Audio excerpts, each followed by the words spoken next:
Hey everybody. Hello, hello, hello. Sorry, just getting a few kinks out, making sure all the multiple streams are actually working.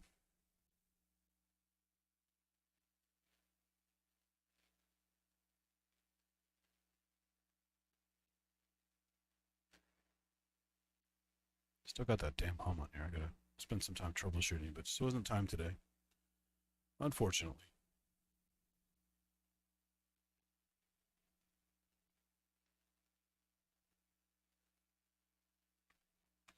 Just officially kicked off my Instagram manually. We'll see if this new caching thing I turned on today actually worked.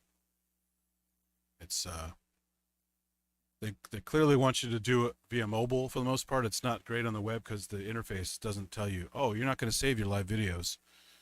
If you don't use the mobile app, go in and upload at least a test video or two, and then the toggle to save your live stuff comes on. It's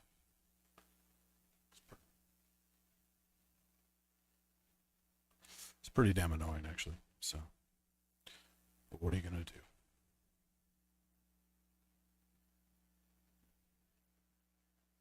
It's a free service, so I guess I can't complain. Just checking a couple other things here, making sure that's working. Okay, good. So that is going.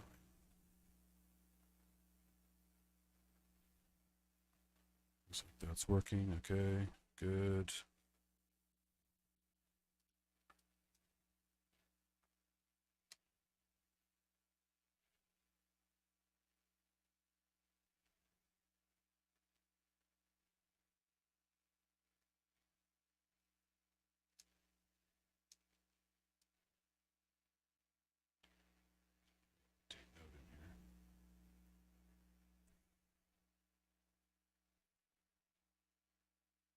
Okay, that's going, that's going, that's going. I know this is scintillating content, watching me, making sure things are working, and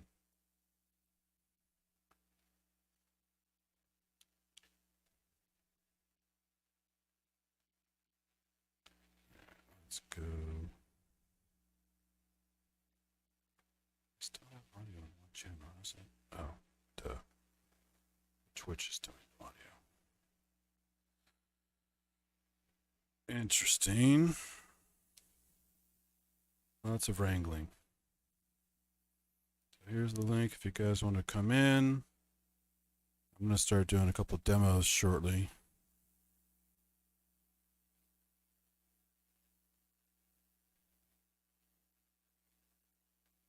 But again, I just didn't plan ahead properly all this last minute stuff. So it sounds like I'm going to toggle the noise filter on StreamYard just to see if the hum is that bad today. I think it is.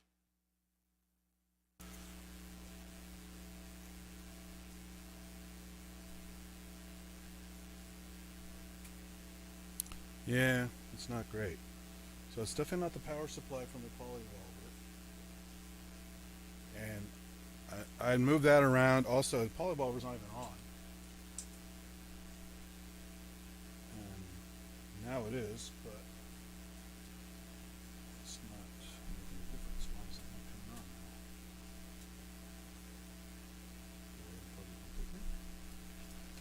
No, that's not good. Why is that not turning on? I must have...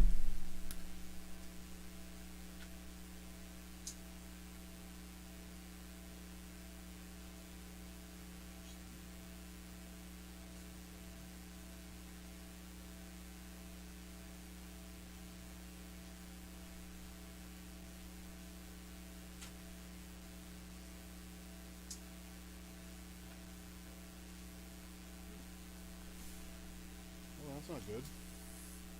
So yeah, that doesn't want to turn on. Oh well. So what I was going to hook up. Thanks for everyone showing up so far. My hands are full, so I can't type right now to say hi back. But So I have,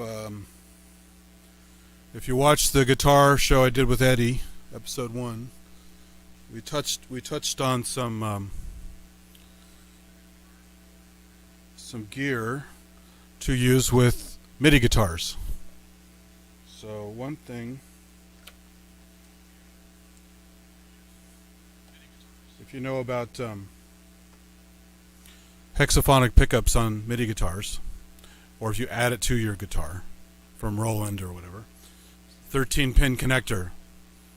So it looks kind of like a from the side looks like a MIDI DIN 5, but you look inside, there are more pins. That goes into a box. This is a Roland GI-20. This is just a MIDI routing box. It doesn't have any sounds in it.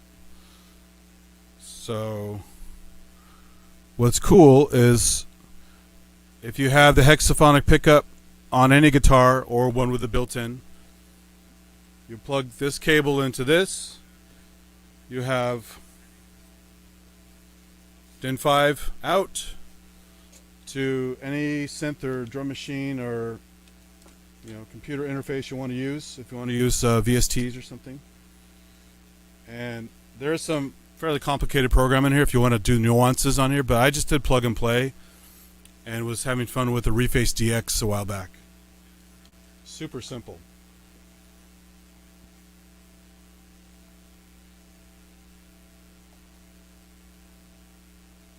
So what I'm going to try to accomplish, if I can get it all hooked up, is plug this in, turn it on, hook in my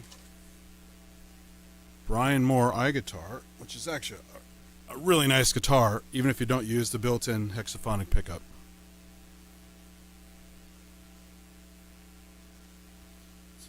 It's a beauty with a nice curved top and a very pretty wood. So I'd never heard of this before, but a friend had one he was selling just because he wanted to get rid of it. Doesn't play guitar anymore, although he's good at guitar. He just got tired of it. So I said, okay. So I got this guitar, this box for converting, a nice case to put it in for like a fraction of the cost of just the guitar. Considering this is basically like new. I think they're about $1,800 brand new, maybe more, something like that. So pretty good deal. Considering I haven't used it that much, but with this new show with Eddie and just the fact that I want to get better at guitar slowly, even though it's been 20 years of starting guitar, I do want to show it, because when you get a proper interface with guitar, to get the nuances of the guitar that obviously keys can't do, except for a Rolly Seaboard or Osmos or whatever, all that expression, the bending of the strings, the hammer-on pull-off action, all that kind of stuff,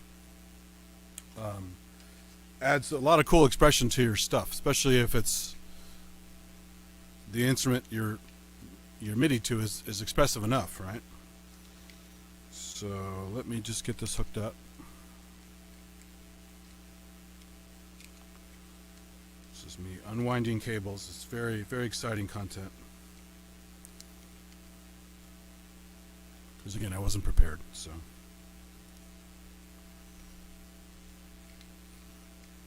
Funny thing about these guitars and cases and stuff, you can lean them up against the wall like a keyboard, put stuff in front of it, and totally forget you have it there. So it took me about 20 minutes to find the case. All right, let me plug this thing in.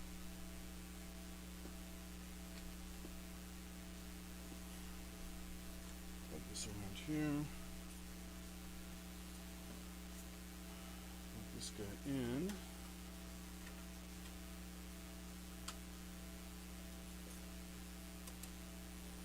And there you go. It's on. Got some scrolling. The wonderful 2-character LED display, which is always fun to read.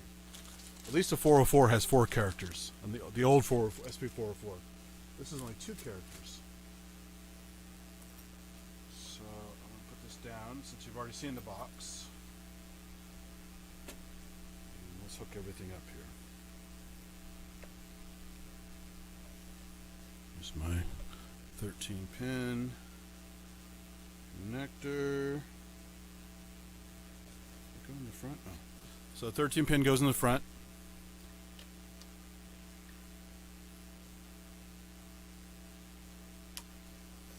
And like an XLR cable, it has a little lock on it, which is nice, so it doesn't pop out.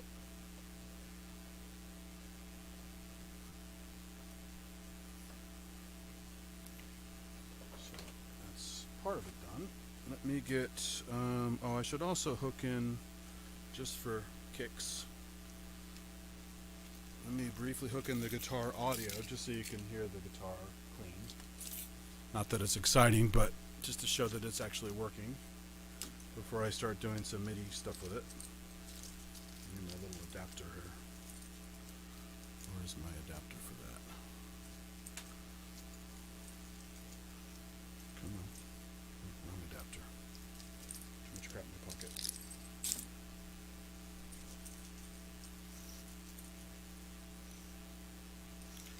It's like that scene in Spinal Tap where Nigel Tufnell's pulling all the shit out of his pockets because the detector's going off in the airport. He's got a tuning fork in his pocket and all kinds of stuff, and then it turns out he has a cucumber wrapped in aluminum foil in his pants. So, it's a great scene.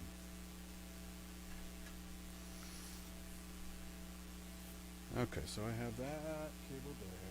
I have, where did I put that other audio cable? Just to do a simple pass through on this audio cable.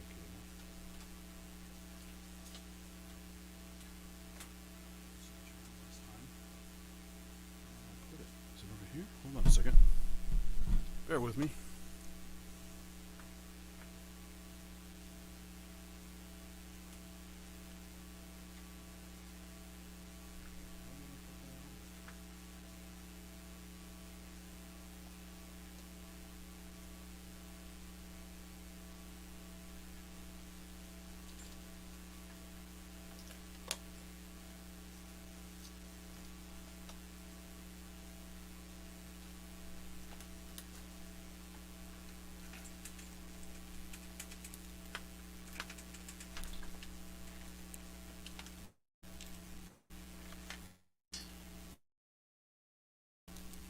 Actually unplugged it.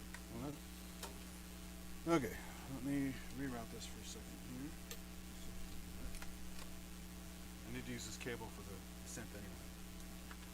Plug into the Reface DX or maybe the CS. There's two there.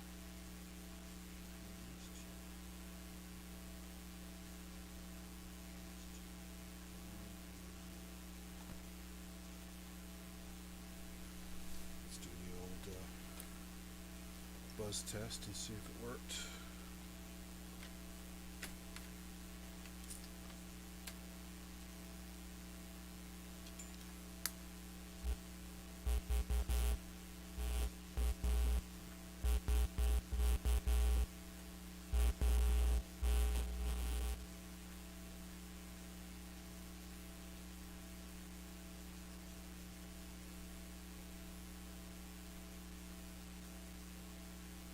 Okay. Put that in. Just do the basic output on this.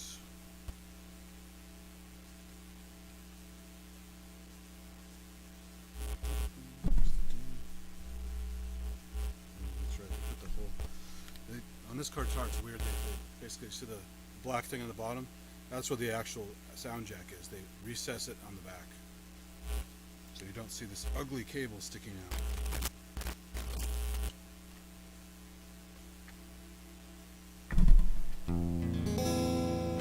It's not tuned, but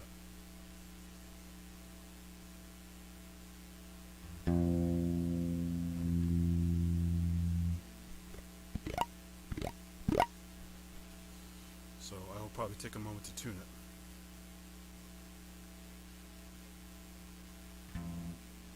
So that's the output of the guitar, just to prove that it's actually plugged in. Now I need to take my little Reface. I got the fancy Yamaha bag for it. This stupid bag was like, $60 or something like that for a fucking bag for a Yamaha Reface. It protects it well. It's padded. But they did a thing which is kind of nice, which a lot of bags don't do. Perfect slot for the Reface, and then a little pouch on the top to put your cables, your power supply, all that kind of stuff. So they're all they don't shift around and stuff. So I mean, it's a decent bag, but it's not worth $60. And again, if you've seen this before recently, that is the same cable as Tenorion, the little MIDI breakout cable.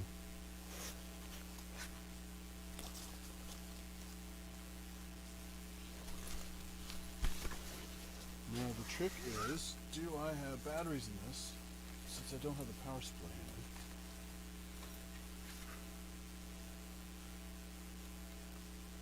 And I do.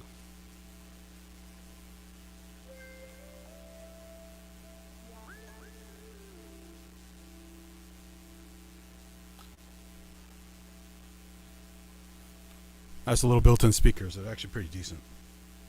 Similar to the Tenorion speakers, but a little bit bigger. So, it's working. So without any kind of special configuration, or tuning or whatever, let's take a basic MIDI cable, get the breakout,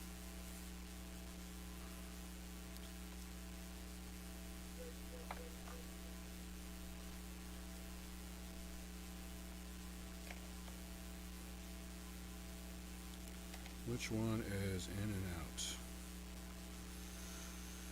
That one is in. Okay. Put down to that. Plug this into this. By the way, I don't know if you guys saw on the Ramsey show, I think it was last weekend.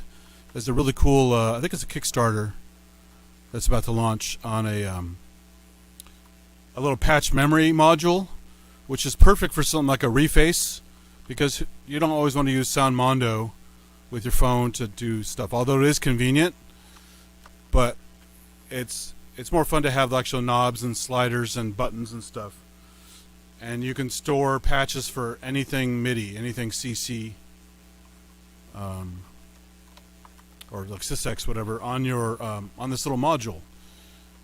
Obviously, there's some things that are custom SysX that may not work, but some of the older SysX stuff, but it's a cool idea, and it didn't seem like it was that expensive. I have to go look it up again. I forgot the name of it, but that would be great for something like a Reface or some other things that really. This Reface CS has no memory. It's all sliders and buttons.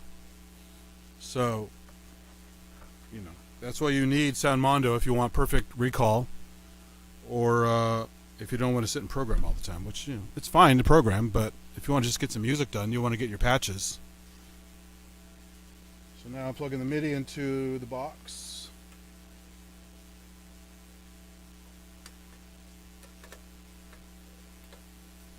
It should be plug and play like I remember. We'll see. So all I do is plug in the 13 pin. I plugged in the MIDI. MIDI's plugged in the Reface. Reface is on. Let me steal the audio cable from the guitar. I don't need that anymore. Let's plug the audio out into the Reface.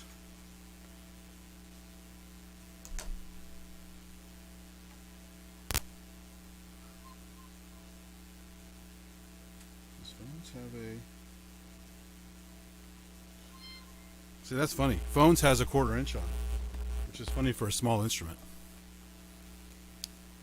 So, the phones.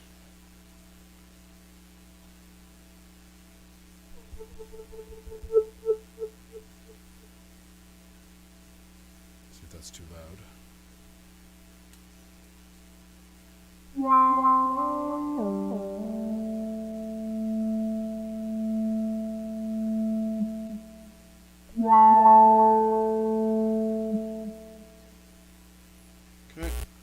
cord down. And now let's plug in the 13 pin to the guitar.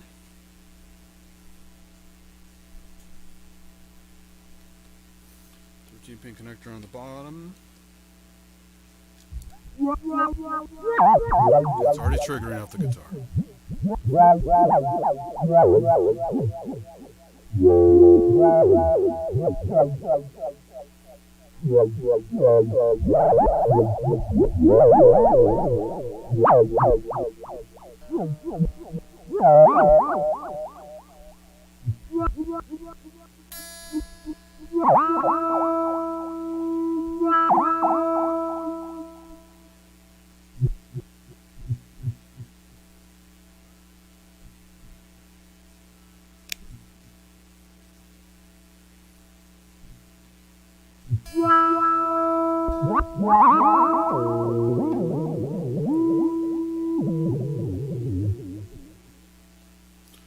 Again, it's not tuned, but just so you can show multiple strings firing.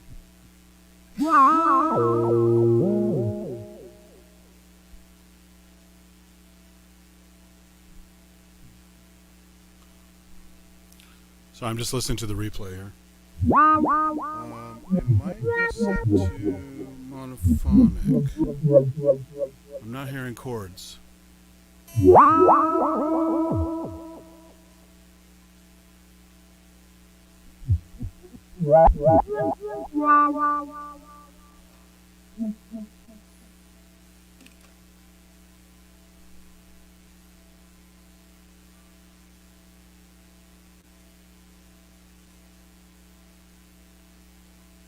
Just check the settings here real quick.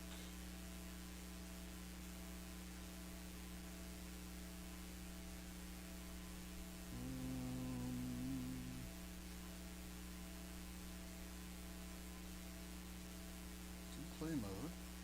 There are different presets too, obviously, on here. I don't know what they are. I didn't plan to go through all of them, but let's just see if I do.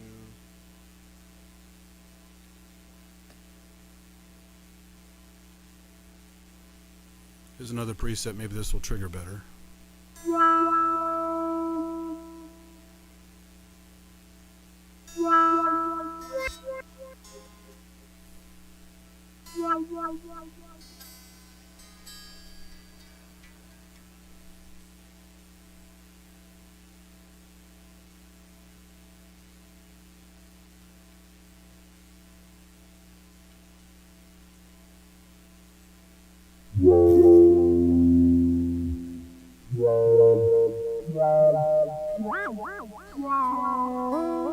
Okay, so they're all triggered nicely.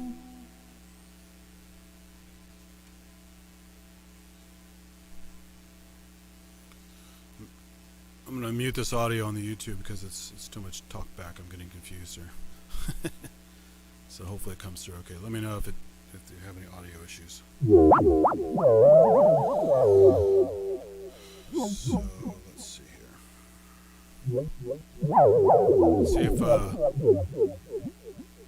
Let's see if a string run will actually.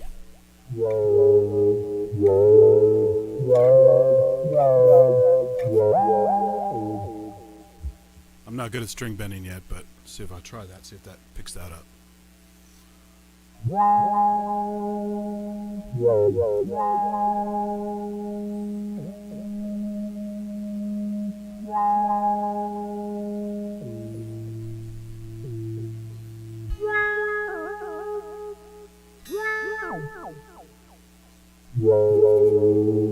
Let's do a hammer on.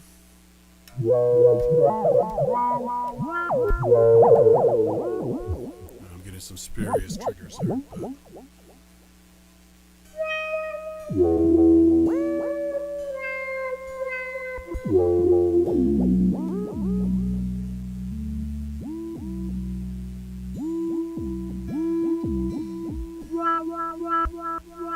So hammer on pull-offs are working. So it's pretty sensitive.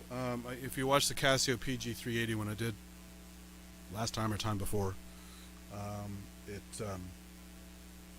again wasn't tuned correctly, probably because it was right out of the box. Used maybe 2 or 3 times after I bought it just to make sure it worked. I doubt it was set up correctly for whatever I was trying to play. But it worked fine, but I was not getting like these bends working correctly.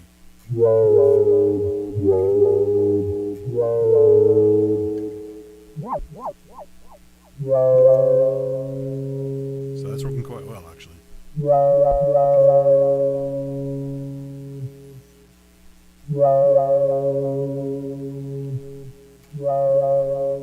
And you get in the vibrato there. So it's transmitting like it's supposed to. That's why it's a nice guitar. It's expensive. Although the Casio wasn't cheap when it came out. It was manufactured by the same factory that Ibanez has their guitars made.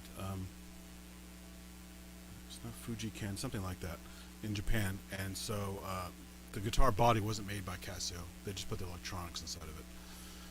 It's a good guitar, but it's also 1987 technology, so it is what it is. But it's very similar to this one. It's just not 13-pin. It's got its own flavor. But this is super expressive. So.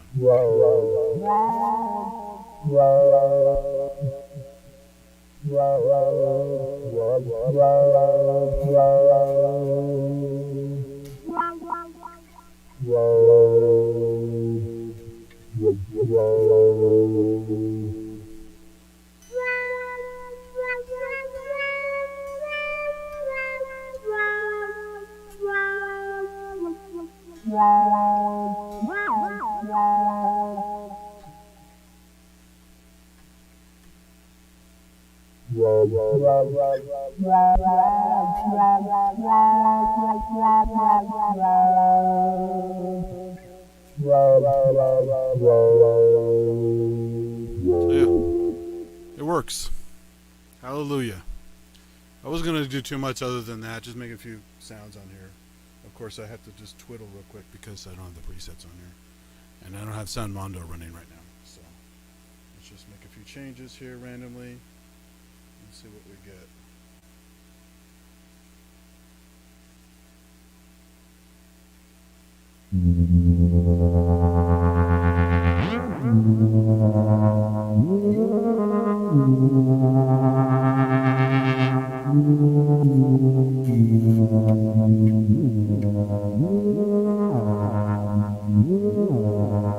I'm hitting too many notes, so. Hey, Synchrotron, as a guitar guy, you should like this. This is if you missed the beginning, Brian Moore iGuitar, built-in hexaphonic pickup, 13-pin cable, Roland GI-20 converter box to MIDI into the Reface CS with a little converter cable. So, same converter cable they used on the tutorial.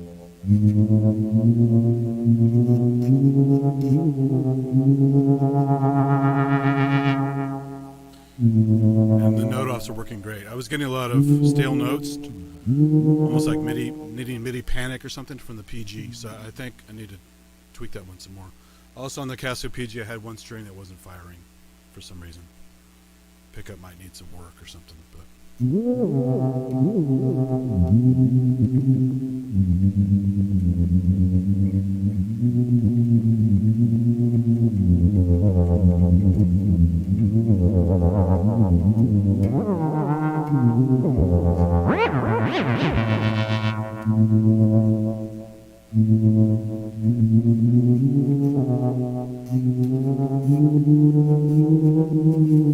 just noodle around and make nonsense space music with this thing. Let's try another preset tweak a little bit. Just again, I'm hitting random sliders. I have no idea because I can't see this angle what I'm doing.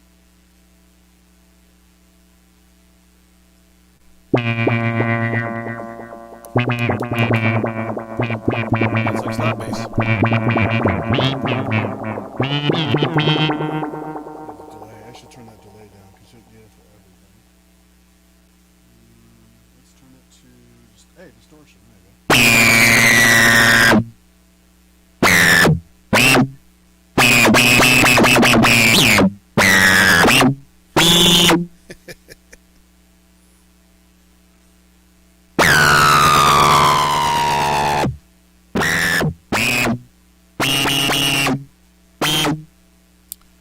I can totally adjust all that stuff here. We've got ADSR right here. So let's see. Let's do. So now it's on full attack.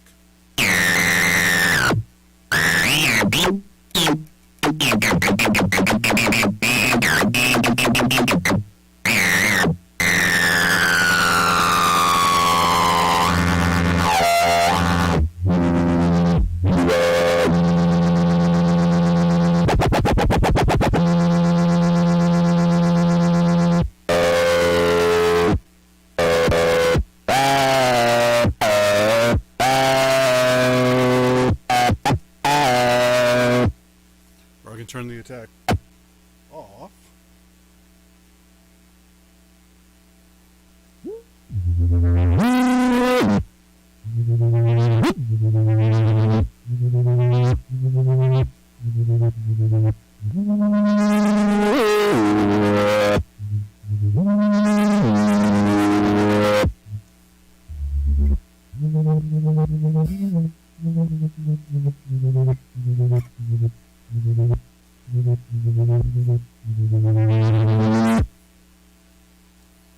So yeah, this is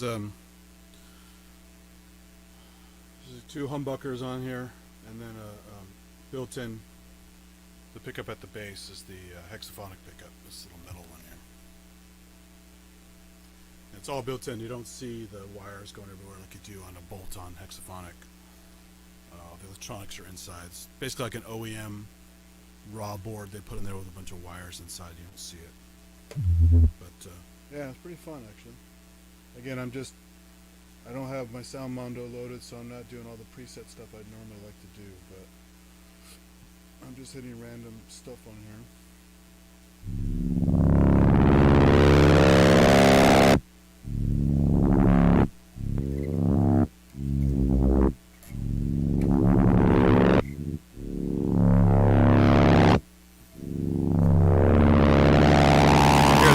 Reface CS gets pretty gnarly. You get some crazy stuff on it. It's also a lot of beautiful stuff and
some theremin-y stuff.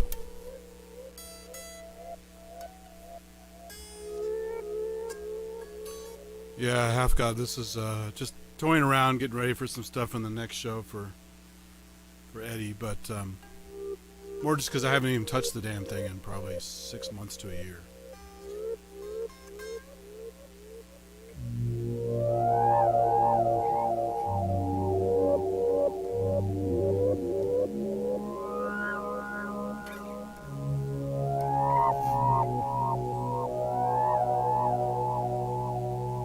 I get the idea.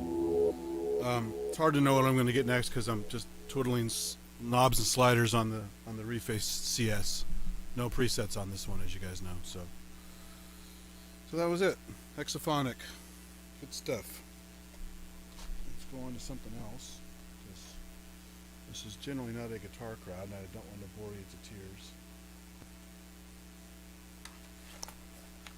So unplug this guy. This guy.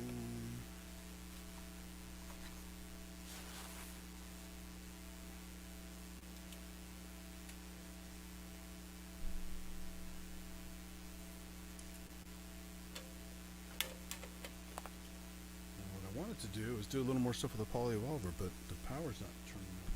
I must have knocked out the power plug somewhere. I'm not exactly sure what I did there. Hexaphonic, I don't know. I have to go on the Brian Moore iGuitar website and actually look at it. It's OEM, so they're not going to tell you on the case. It's all internal. So it's probably, unless they're not allowed to say or don't want to say, it should be on their website. They might obfuscate it if they want to maintain some kind of a deal or exclusivity with something. But the Roland GK series is the most common hexaphonic pickup. As far as Eddie was telling me, he obviously is way more into this than I am. All these other companies had all these different technologies for a while. And like Roland's pretty much the last one left, except for a Fishman triple play, and a couple other ones out there. But it's not super common. So unless Brian Moore made their own pickup, I'm pretty sure it's a Roland GK something or other, like a GK6 or GK5 or something. I have I think I have a GK on something else. A GK2 or 3. I have to double check. Like, it's funny because I have a bunch of guitars that I'm not really a guitar player. I did want to try it at one point just to see what I was missing out on. Because I do like a lot of rock stuff. I mean, when I was a kid, I was into the Scorpions and AC/DC and of course, Ozzy Osbourne's solo stuff, all the stuff with Black Sabbath. So I mean, I was a bit of a rocker as a kid. Although I did appreciate synths and just got more and more into electronic stuff through the 80s because that was the hot music of the day, and it just, sounds great. And I also was a big classical fan, obviously, so some of those guitar players could really do some classical shreds that were pretty cool, that were familiar tunes that I knew. But I just don't, like anything else, I don't practice piano like I should, so I can't play Rachmaninoff, and I don't practice guitar, so I can't do more than a few scales and if even that, and some chords, and still get buzz notes, and half the time don't even know what I'm fingering, just kind of, trying to memorize the shapes and shift them around. I did a lot of tablature for a while. That actually helped to learn, like Smells Like Teen Spirit and some other famous songs that are pretty easy to play, but just from tablature. So again, you got to be sure, hey, is this guy doing the right tablature? A lot of those tab websites got shut down because of copyright stuff, but you listen to some of those and go, that's not the right song. Who the hell did this tablature, right? So not only have to know the song pretty well, but to know if the tabs are good, but it's still a lot of practice and getting the muscle memory right and all that kind of stuff. So, and this, I always had the finger issues because there's the old thing about the calluses and stuff. But supposedly, if your action is correct and your strings are correct and everything is set up correctly, you shouldn't be bleeding and having all these calluses built up on your fingers. But I always seem to have the pain in the fingers because either my guitar was not set up correctly, I just didn't know what I was doing. So I didn't get much progress. So that's why I say I'm a 20-year beginner with guitar. But I still enjoy it, and I have a whole bunch of them. I have a couple of the fretlight ones to teach you, paint by numbers on the neck, little LEDs inside of it. If you don't plug it in, you can't tell it's a fretlight. So it's a proper guitar you can use whenever you want for normal stuff. Stratocaster style, Telecaster style, acoustic, all that stuff. But so I got a couple of those because they're on sale, and here's how to learn to play B.B. King and learn the Police and all that kind of stuff. So, but what really got me going, before the fretlight, I did get a Stratocaster Squire as a package with a bag, a DVD, training DVD, extra strings, something else I forgot. And I got this thing called Gvox. Came out in around Windows 95 era, and so it was pretty cool because it basically, you insert a little pickup like a hexaphonic, but it's a custom one made by this company. It goes to a little black box with 6 individual little micro screws you can adjust to tune it right, watching the software while you tune it, and then it goes to the joystick port on your sound card, like Sound Blaster. And because it was bidirectional, it acted like a MIDI connection to your computer, even though it wasn't MIDI. but it was super fast and accurate, and they had software that would actually, use to train stuff. But it's not just watching and playing along with what's on the screen and listening. It was bidirectional, so you could have a mode where it would sit there and wait on a note until you got it right. So as painstaking as that sounds, sometimes you need that if you're buzzing notes or just totally screwing up what you're playing. It was pretty cool. That actually got me to play a little bit more because it's like a teacher. They say, no, idiot, it's not that one, it's that one. Oh, you're not doing it right. It's not clean. You got to make it clean. The software listens for the clean notes. And then it advances to the next note in the training. So I thought that was very cool. And because it acted like MIDI, you could actually do a pass-through to some VST at the time and use it to control your software. So it was like a primitive hexaphonic thing. Basically like pitch to MIDI. It was pretty cool. It's called Gvox. It only worked in Windows 95, maybe Windows 98. And it was super custom software. It didn't work in anything after that. Maybe compatibility mode would make it work, but who has an old Sound Blaster card anymore with the joystick port? So you got to figure out how to convert that and if that even works. So once USB came along, all that stuff got thrown away by the industry. I still have it somewhere in a box, but I'd have to dig out an old tower that I have and plug it in. But at the time it was cool, and you could download all these packs of songs from famous bands and everything from blues to rock to pop to learn songs. So, because some people just want to pick up guitar and play some other people's songs. They don't want to make their own songs. So it was perfect for that market. And then if you want to get better and do your own stuff, you have some of the skills, because it also taught fundamentals, music theory, stuff like that. It wasn't just learning songs.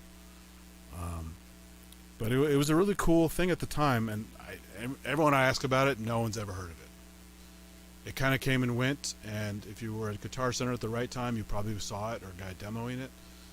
But because it wasn't even that long ago, really, as far as this technology goes. I mean, I have several synths that were, more than 15 years old when Gvox came out. So anyway, it was a cool idea, and it got me down the road of, I think I want to do guitar now, because now look what I can do with it. It's not just stomp boxes, distortion, overdrive, chorus flanger, delays, all that kind of stuff. And shredding, which I don't care about. I'm not a shredder type person. So it was like, I can do all this other weird stuff with it. And that's what got me into these other weird guitars later on, like the hexaphonics and the using another pitch to MIDI thing that wasn't even designed for guitar, but I repurposed a box for my theremin. It was these old kind of game toy kind of things they sold at Sharper Image. You guys international probably don't know about Sharper Image. It was I think it still exists online, but it used to be this really cool walk-in store with gadgets galore, like stuff for your bath, stuff for your bedroom, stuff for your kitchen, TVs, electronics, music stuff, keyboards, training keyboards, all kinds of stuff. They kind of ran the gamut. And a lot of kitschy stuff, a lot of stuff that's like expensive, but maybe wasn't so cool, or just looked cool but wasn't that good. And anyway, they had a technology there for a while, this thing called the breakaway vocalizer. And I was stuck in my head. I'm like, where did that thing go? I remember playing it in the store. It was kind of cheesy, but that's because the technology was limited on how you could use it, unless you thought of a different way to use it. So it was actually a company in Menlo Park, just a few cities away from here, called Breakaway Music. They actually took, somehow they got permission to use Ensoniq ESQ1 circuitry, made some presets, baked them into some chips, put them inside this box, and built a whole box around that brain, including percussion and stuff. So you could, like a groove box, you could use some patterns, baked patterns essentially. They even have a cartridge system where you could add more patterns, more instruments and stuff. But it was cool because it used, some of the tones were actually good quality. They just didn't trigger well because the interface was your voice through a microphone using pitch to MIDI. And because it's monophonic and tracking was a little bit and of course everyone's voice is different, and if you can't hold a clear tone, your voice is drifting. There was no auto-tune back then. It would just kind of go and it'd be like hard notes on a piano. It's like like it sounded like shit, right? It's funny, but you couldn't do anything really serious with it, and it had like cheesy rhythms and stuff.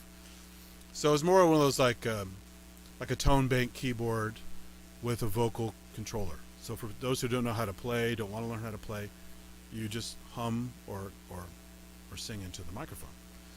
But it always stuck with me. I'm like, oh, pitch to MIDI, that's such a cool idea. And later on, when I got more and more into MIDI, and then I got, wow, I wonder where that technology went. Of course, eBay was super popular. I found a whole bunch of them on there. I bought like, I don't know, 3 or 4 of them. Because I'm like, these are not going to last very long. They're going to go away. I know I'm going to like this thing after I bought one. So I want to get some more just in case. I ended up buying a bad one because the guy was dishonest, and I waited too long, the 30-day period, so I got screwed on one of them. But I have like 3 or 4 of them that actually work. And turns out you don't even need the microphone. There's a audio input on it. So you can plug in a guitar or a theremin. And in my case, I wanted to midify my theremin because I had a cheap theremin that couldn't do MIDI. Turns out Moog added an upgrade package later to the same one, the Etherwave theremin, that allows CV gate, etc., etc. So I bought that kit. I just haven't installed it yet. And then there are other, obviously Theramini came out years later, which does USB MIDI, so you have to use a converter. Can't do DIN 5 out of the box.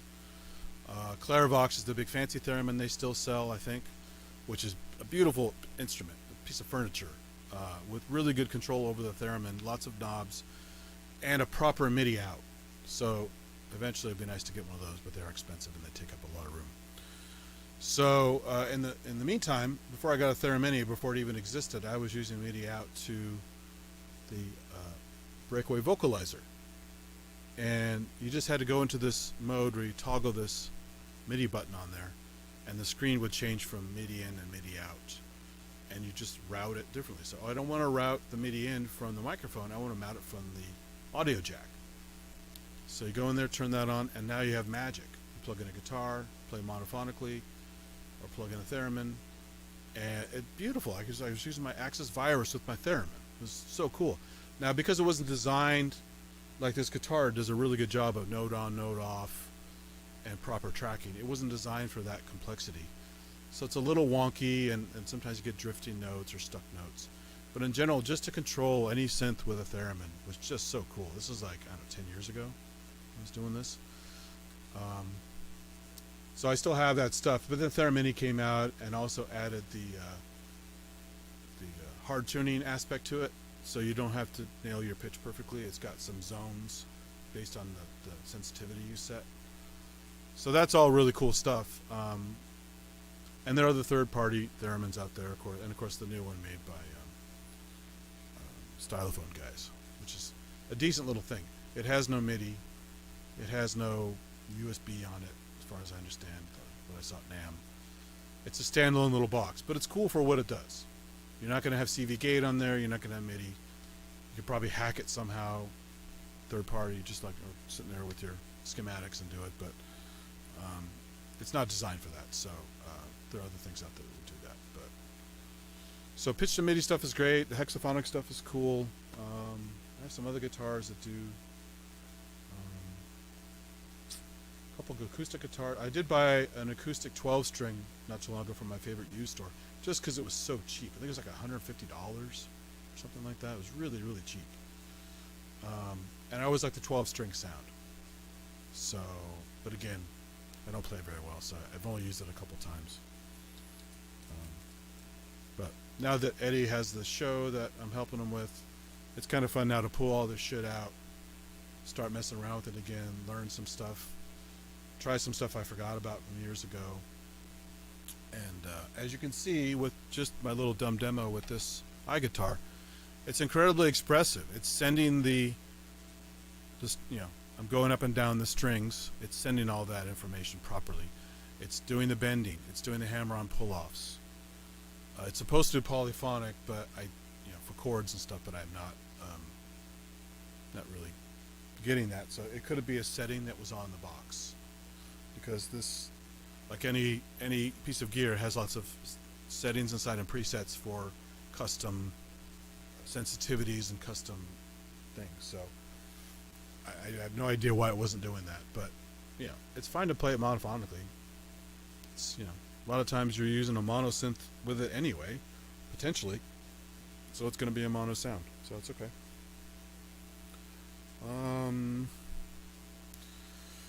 What else? What else? I was gonna do some more stuff with the PolyEvolver, but it's not coming on. So I don't know what I did. I might have kicked something when I was reaching around for stuff.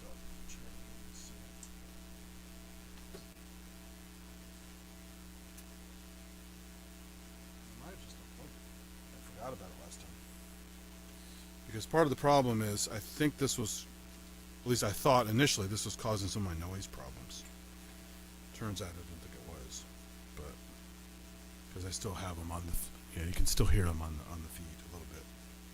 Better than they were, but they're still there. There's still a bit of a hum. Let me just trace this one more. Yeah, see, I did unplug it. Look at that shit. That's why it won't come on. I think I was trying to get rid of the noise last time, and I did unplug this, and it didn't change it. So that's what happens, kid, when you don't keep track of what you're doing. You end up wasting a lot of time doing the same shit over and over again. So now I can plug it in again. I will plug into a different power strip, and that might help. Just trying to minimize the noise as much as I can.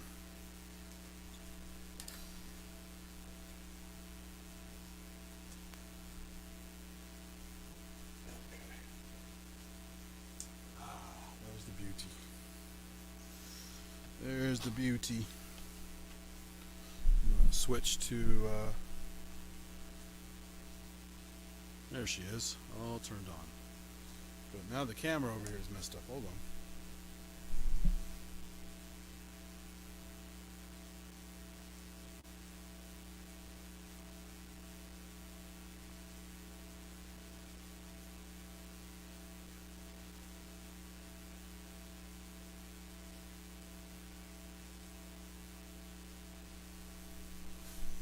Very nice.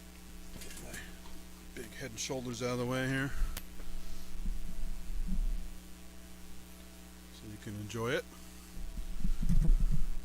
I was going to plug in another MIDI interface thingy. I wanted to try. Let's put this Reface away before it falls and breaks. That would be a good move.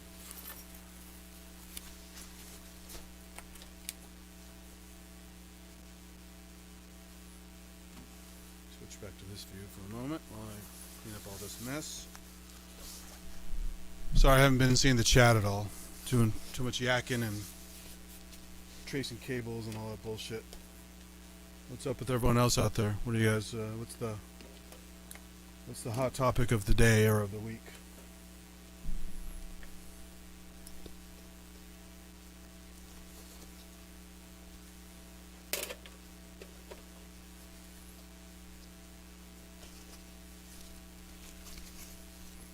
Get this all put away.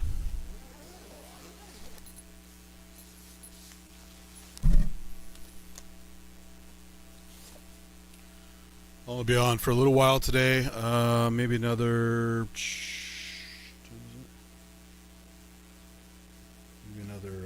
hour and a half maximum, just because I have some stuff to do, little errands later. But so happy to hang out and have anyone come on the stream with the camera or audio only if you want, or whatever. Because I miss the chat a lot. I get busy and stuff.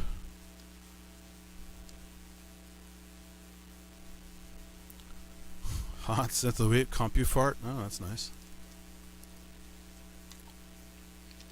I remember an interview with Vince Clarke long ago, before I knew almost anything about synths, but I always know I liked the synths he used in his music and the wacky drum machines and stuff. It sounded unrealistic but fun. And he said one of his favorite things is just to make fart sounds on his synths.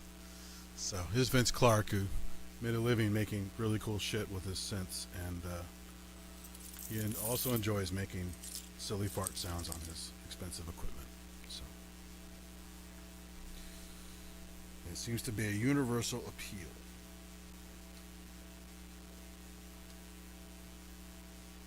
Okay, these cables are all twisted around again. Okay, that's better. See you, Synchrotron. Thanks for coming by. I forgot to ask, do you have MIDI guitar stuff?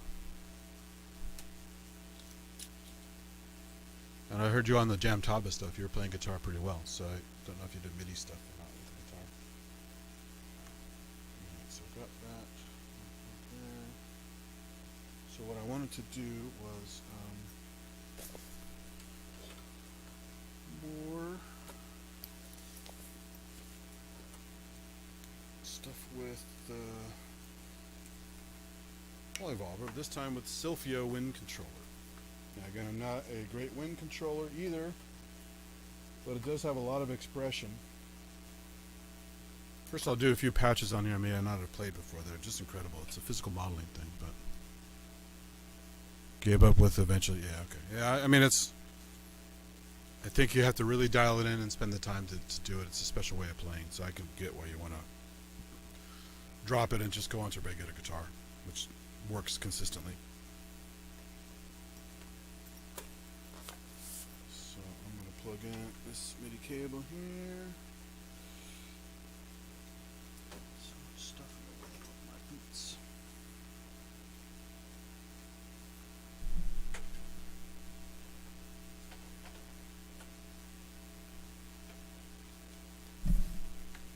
MIDI in.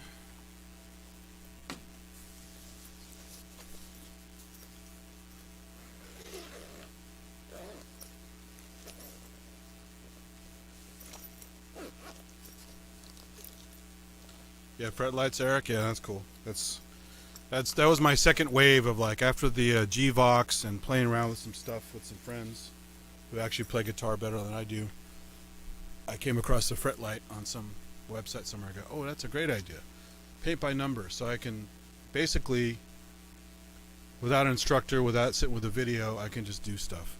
And the newest ones, or at least the newest one I have, is really cool because it's Bluetooth, so there's a built-in battery, Bluetooth transmitter, so it's a mobile piece of gear paired with the iOS app, iPhone basically.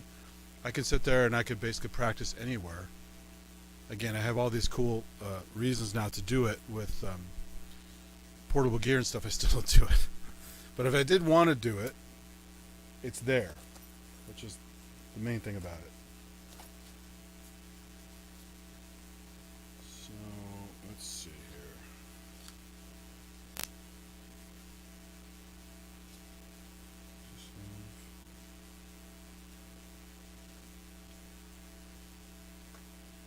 Check this out.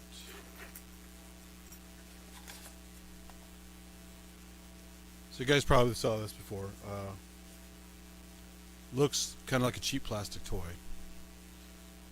It's a Sylphyo from Audio, French company. They make Anima Phi physical modeling monosynth box. They make Anima Omega, which is a Kickstarter, which should be coming out hopefully this year. That's delayed, which is polyphonic physical modeling synth. So they're trying to kind of make it more like a third wave kind of thing, where it looks nice. It's got all kinds of bells and whistles, but it has a target thing on it. Whereas third wave is, you know, wavetable with some extra stuff. This is pretty much physical modeling is their bread and butter, but they also, I think there's putting some other stuff on there too, but it's going to have like poly aftertouch keybed, a bunch of other cool stuff, the stretch goals. But this is, in the right hands, this is so damn expressive. There's a famous guy, Pedro Eustache. Basically he's friends with Hans Zimmer, so a lot of scores where Hans Zimmer needs those kind of sounds, or some other musician, composer needs those sounds, they'll bring in Pedro Eustache.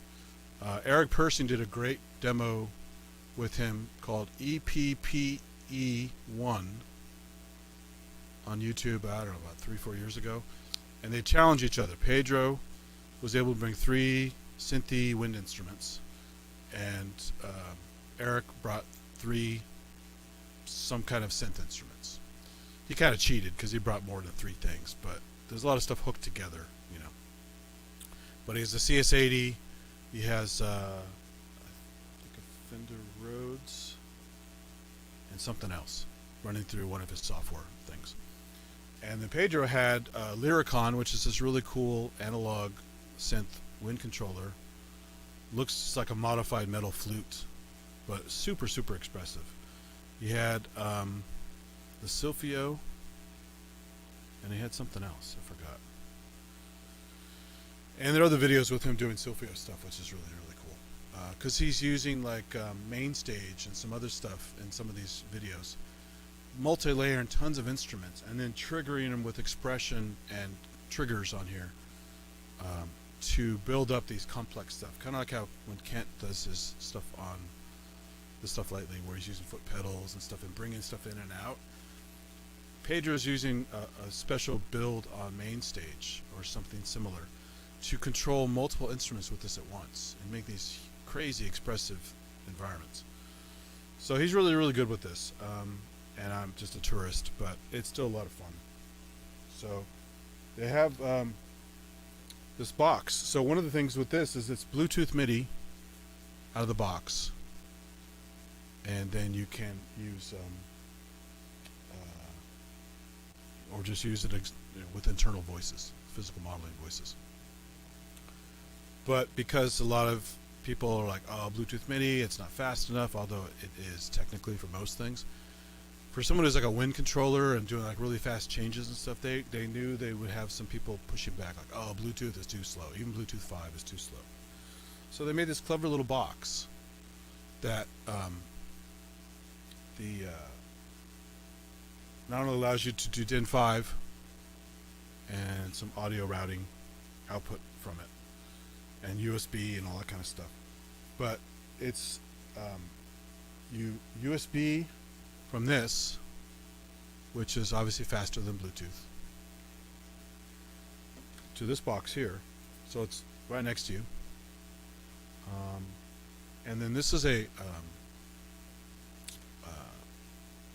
or you can actually use, I'm sorry, this is Bluetooth, and this is also doing an internal radio frequency thing as well. It has a radio thing, not just YouTube, so it's faster than I said YouTube, faster than Bluetooth. So you can radio to this box much faster than Bluetooth. So there's no delay. It's like the same reason this guys use those wireless transmitter packs for guitar for running around on stage. It's radio frequency. It's not Wi-Fi. It's not Bluetooth. They're too slow. So this uses that radio frequency trick and then gives you like MIDI out to gear on the stage and stuff. So it's a cool little box they included as part of the kit. But I mainly just use it with Bluetooth because it's fast enough for my purposes and it's super easy. So you just turn it on.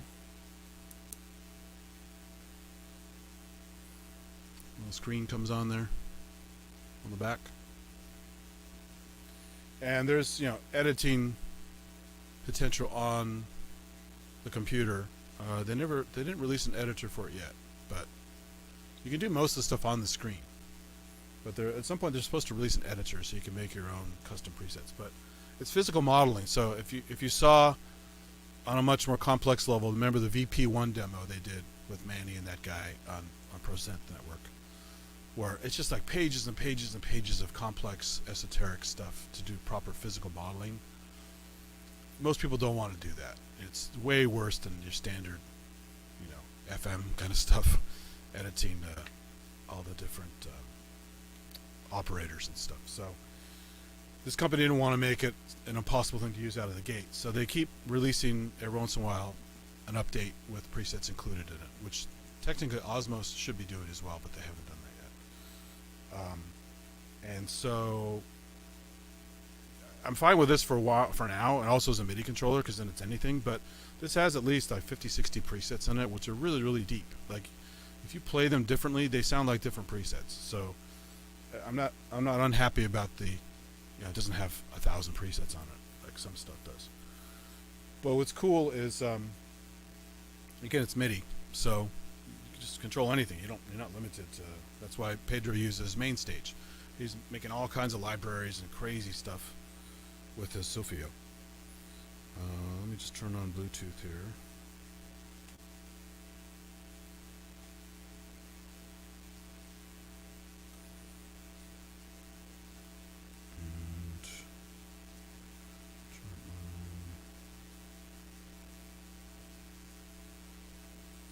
as I've said many times before, Bluetooth objects often show up in the Bluetooth menu in your Apple phone, your iPhone, but sometimes they don't, or sometimes they're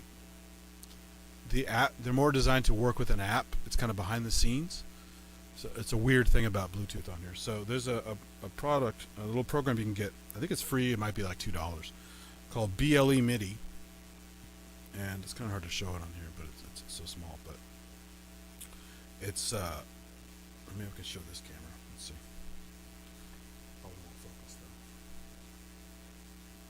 though. Yeah, it's too far away. It's a little blue icon with like a letter B with a MIDI jack in the middle of it. It's called BLE MIDI, Bluetooth Low Energy. And that is a MIDI, Bluetooth MIDI routing app. So everything that doesn't show up in the native Bluetooth menu, like your headphones and your remote controls for stuff, things like that, will show up in this app.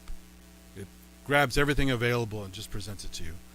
Unlike the Apple one, which often just hides stuff from you if it's not necessary, or whatever reason they chose to do that. So now, so I can see my chordas in here, but I don't have the chorda with me. The OPZ's in here for the app. I have Re.corder in here, the little plastic flute that does Bluetooth. And why is this not showing up now? If I disable Bluetooth on here for something. Let's see if it shows up. I know I've done it before. You can also directly USB into the phone. You don't have to use Bluetooth. Just camera connection kit. But the reason I'm not going to do that is because I'm going to use this to the phone and then camera connection kit to a Mio to the PolyEvolver. This is my conduit, like I did for the other demos. Why isn't that showing up in here? Come on. I might have to invoke Bluetooth on here. Hold on a second.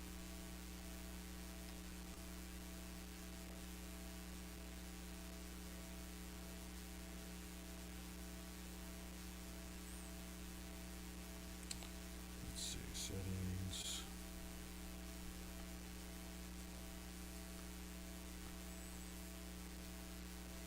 It's kind of wild. They have this little screen, but then using this little touch sensor on the front, which is the icon for the company, it invokes a little sub-menu, and then use the thumb slider at the bottom, which acts as basically a ribbon. Could be pitch bender, could be modulation, whatever. So that's why this is like a Rolly C-board in a wind instrument. So you have twist, which is one modulation control. You have tilt, accelerometer stuff. You have this thumb. You have breath pressure, obviously. And you have the most embarrassing motion, but makes sense when you're using it because you're already doing all those other motions, is this kind of in and out thing in your mouth. That's the vibrato. So, if you do it really subtly, people probably won't notice and laugh at you, but it does make sense to give some other thing because you're already twisting, you're already tilting, all that stuff, and you can do it all at once. And the thumb thing. So basically that's your 5 Ds of touch from the Rolly, right? With all those motions you can do. There's also some, I think some other tweaks on here you can do with the, you could probably USB something to it as well, give another control as well. So let me find out where my Bluetooth is, because I haven't done that for a while. I was hoping I wouldn't have to do this. Mapping, breath pressure, slider, movement, use key output, anti-channel,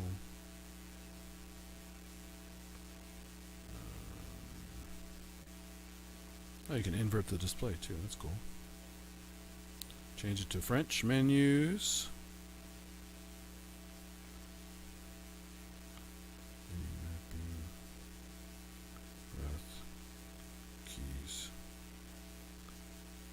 slider, movement, base Interesting. Well, I'm not seeing. Maybe I'm misremembering it. So I'm going to try the box.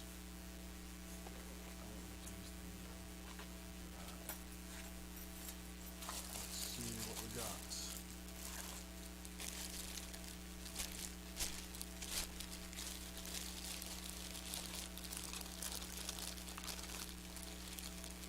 And it does come with a power adapter, which is nice. And I'm going to use the power for the box. And they were also smart. They had to save space. So they're also smart on the unit itself, as well as the box. The power is mini USB, not micro USB. So it's more sturdy than micro USB, and probably built before USB-C became a real standard. So it's got a more positive, solid connection than micro. But as you know, these days it's not a very common connector. You don't see that mini USB much anymore, but it used to be everywhere. So I'm going to plug this into this, and I have to do a bit of a reach because other output nearby is over here. So hold on a second.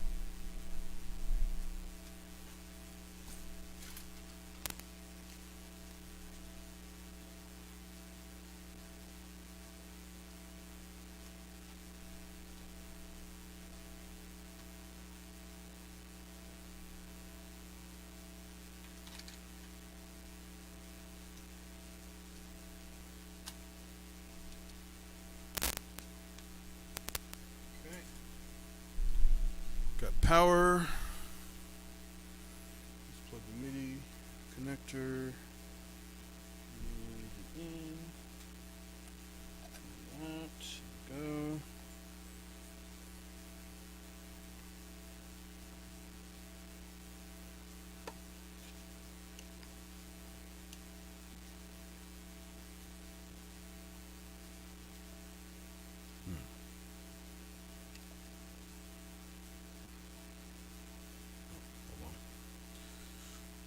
It's not a solid connection. Just a second.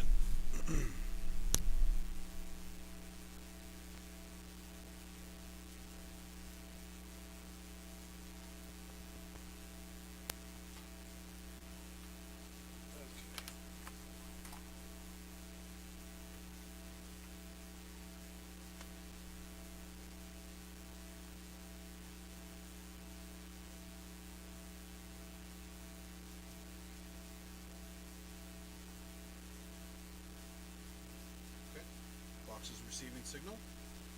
Very nice. And PolyEvolver is probably turned down. Let's see.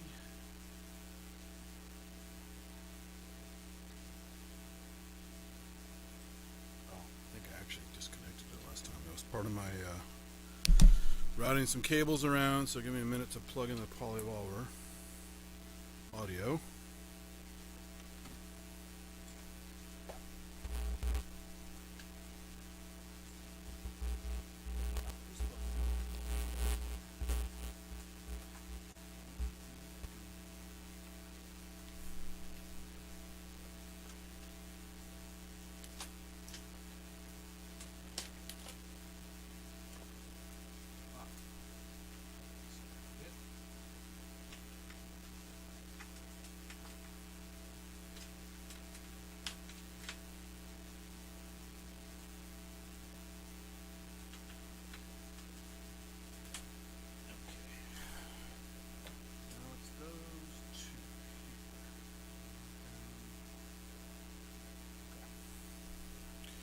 Turn my YouTube audio back on so I can hear what the hell I'm doing.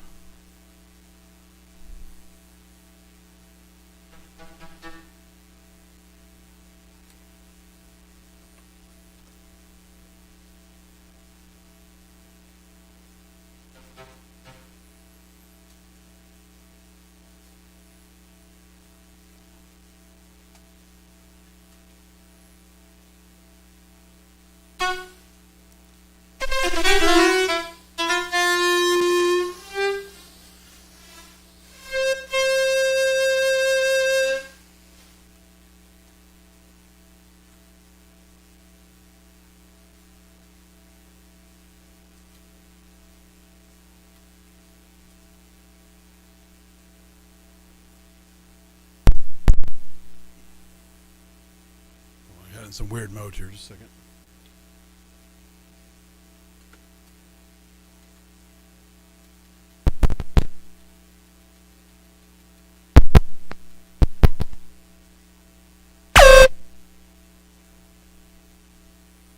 Too loud now.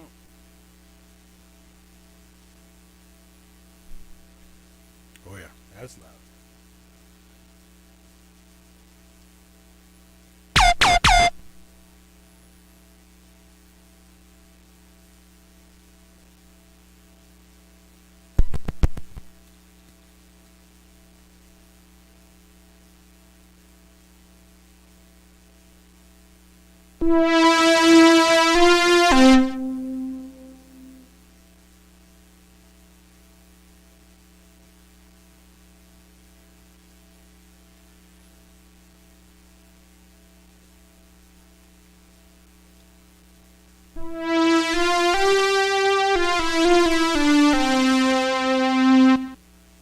So there's the basic stuff you're going to do. Tilt.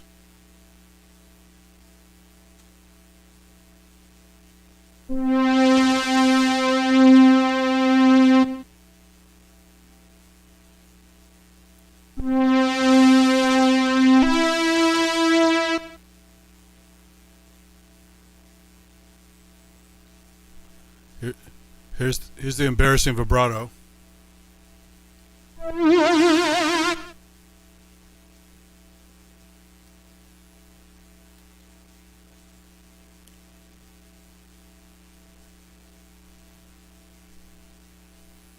It's still a little bit hot, I think.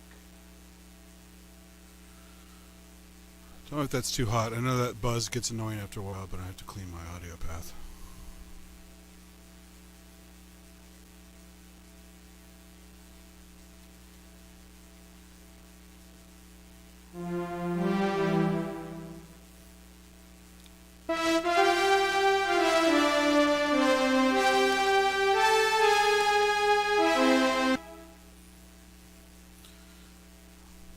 I don't know how well the fingering down yet. It's more just a proof of concept of how a device like this controls the gear. So.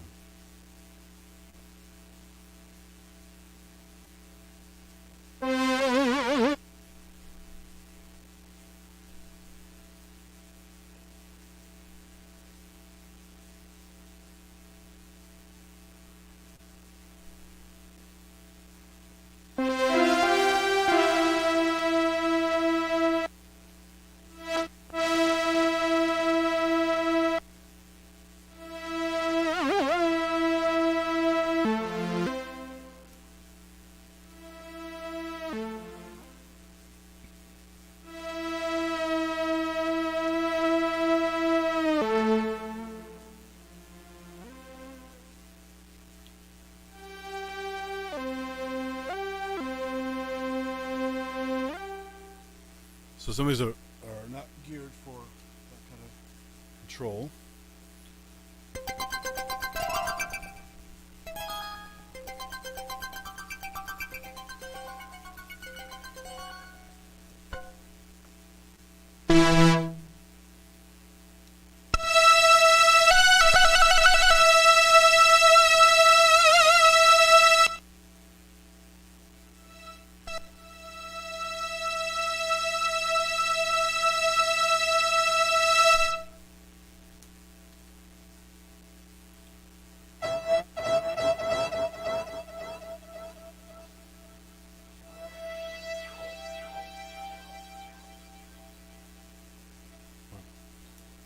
Work well at all.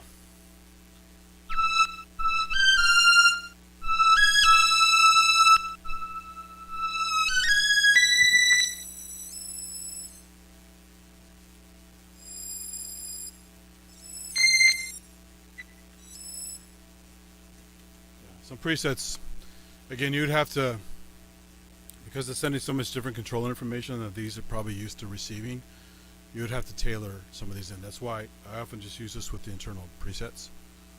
Something like the Re.corder is much simpler. It's just doing like breath pressure, note on, note off, things like that. But again, when you dial it in, it's incredibly expressive. You just have to find the right combination.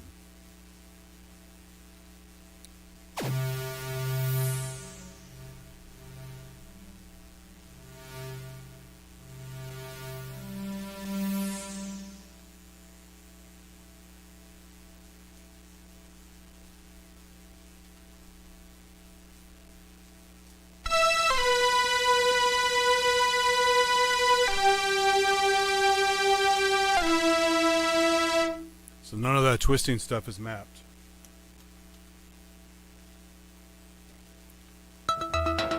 Part of it's also the preset I have on here. So let's try that.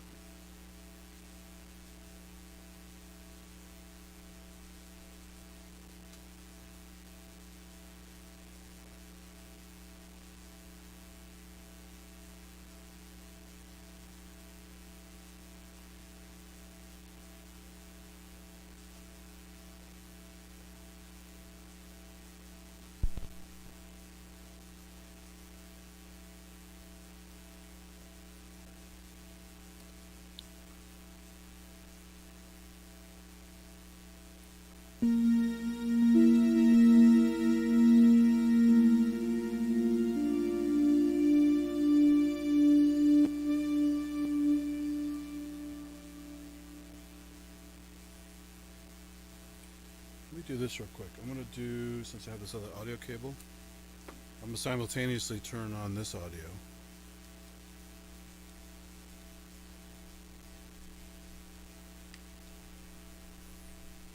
Turn PolyEvolver down for a minute so you can hear this sound. Go back to the audio for YouTube so I can hear what I'm doing again.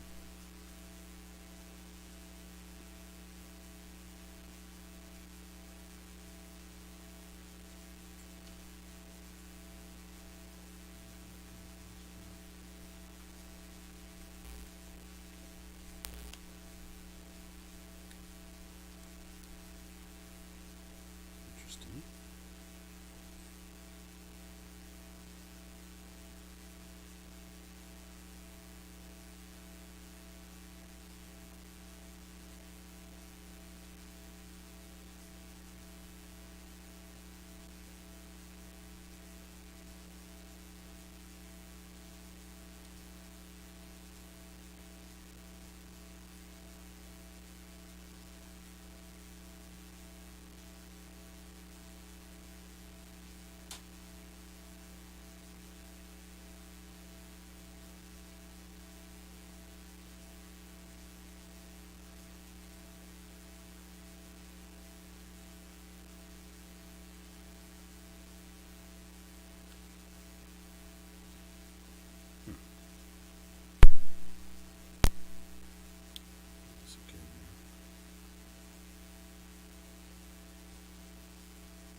Presets.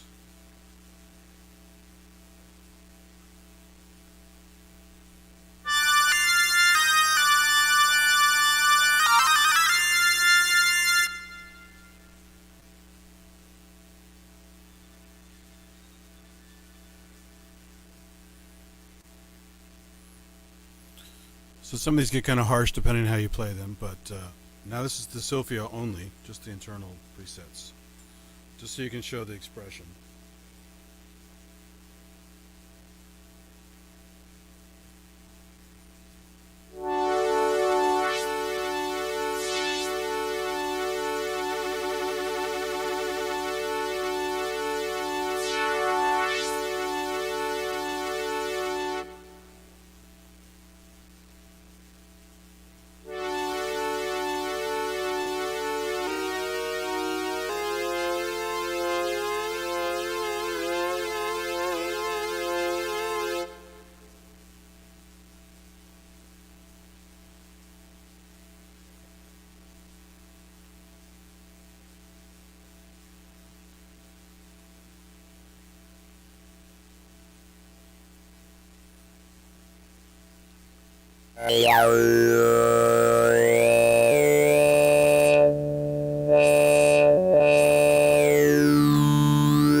Oh, right now the Wind controller is playing itself. This is all internal physical modeling patches in the Sylphyo. Just have an audio output. I still have it it's still wirelessly going to the PolyEvolver with the controller box, but I turned the volume down. I'll put them together, you can hear them together.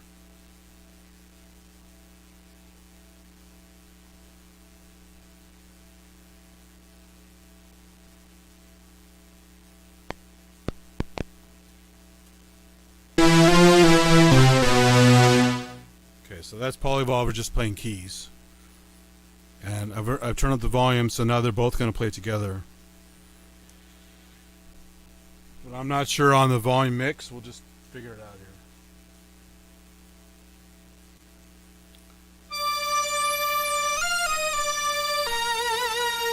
Oh, why is it not doing the MIDI?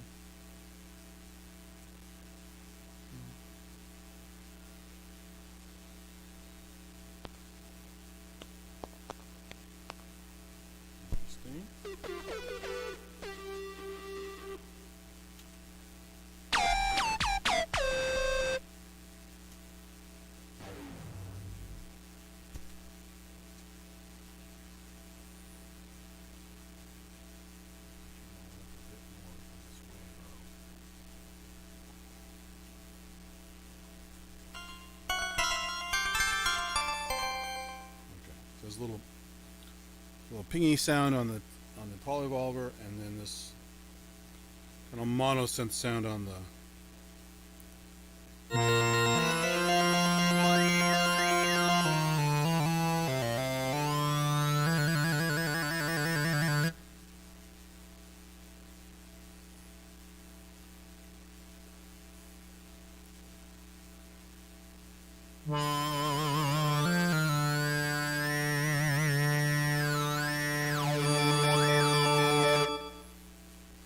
So the really elaborate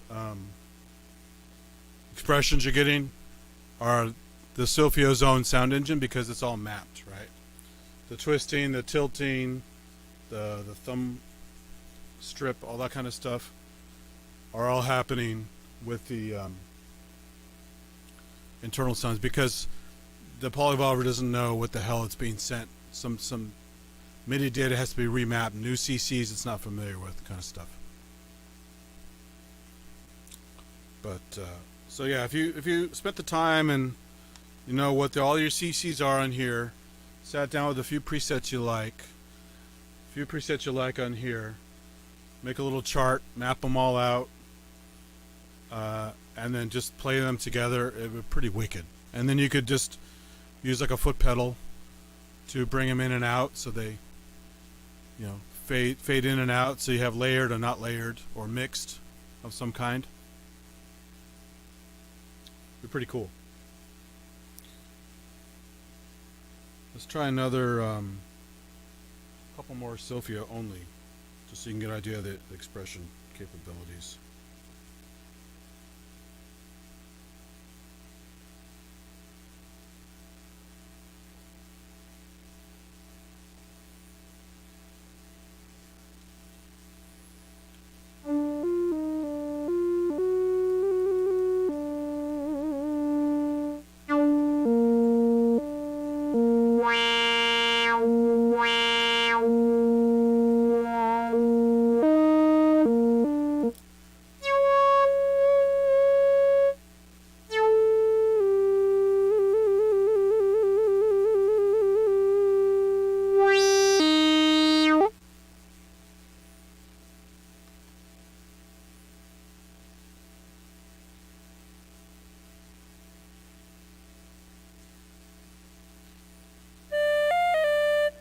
A lot of fluty stuff.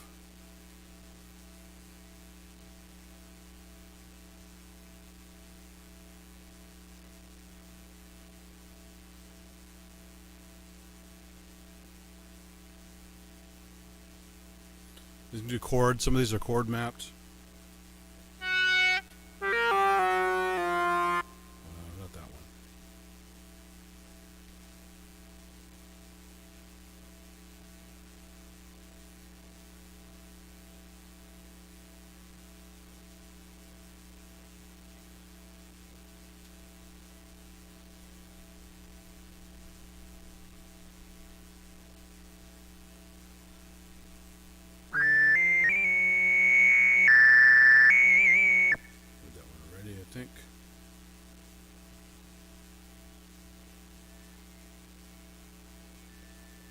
Whoa, went too fast. Slow down, slow down.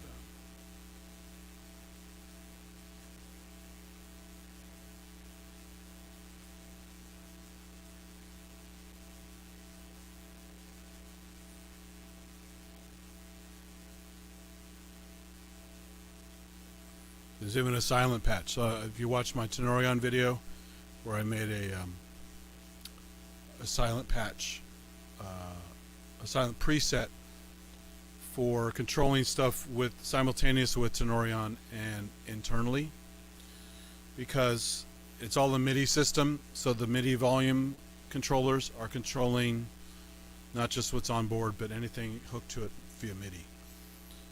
So you would want to have also a silent patch on here if you just want to use it as a controller with no audio. So instead of doing what I'm doing now with mixing it and sitting there playing with all the volumes, turning them on and off, with the silent, I think it's on now. Is it silent now? So now there's a silent patch. It's sending all the expression. I can also have the volume turned up on both units, but you're just going to hear the PolyEvolver.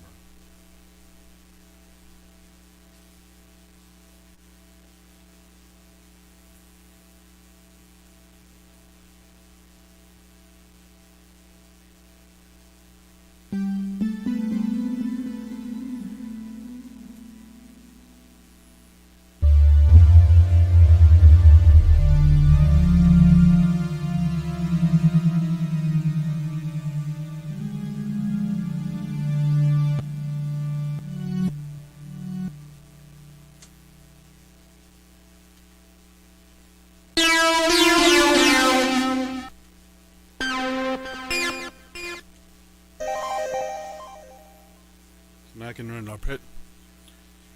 Whoa. Here I can do an arpeggiator patch. And again, Sylphyo's plugged in audio, but it's a silent patch. It's just sending the control stuff.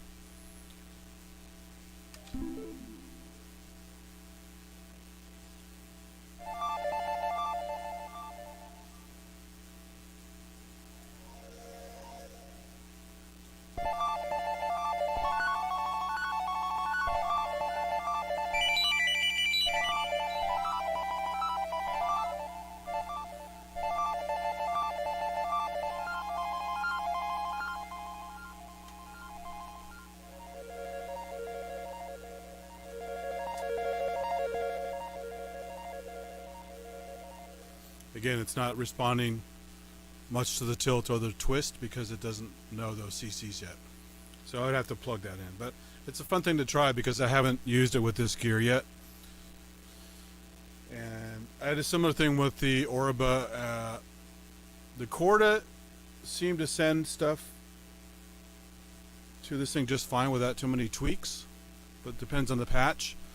The Oriba, I think, had some different patches out of the gate with some different mappings. They didn't automatically work with some of the synths I was trying to use it with. So, again, you would have to go in, either change a patch or save a copy of a patch to modify, and then dial in all the settings you want stuff like this to work with. Which is, it's okay. It's just the way it goes. Everything's a little bit different. But yeah, plug and play right out of the box. This kind of stuff, there's no way. I mean, even Rolly Seaboard, trying to connect it to other keyboards through the MIDI on the computer is still going to have some settings you're going to have to tweak. So I'm going to go back to a few more patches on this while it's turned on, because the battery's going to run out.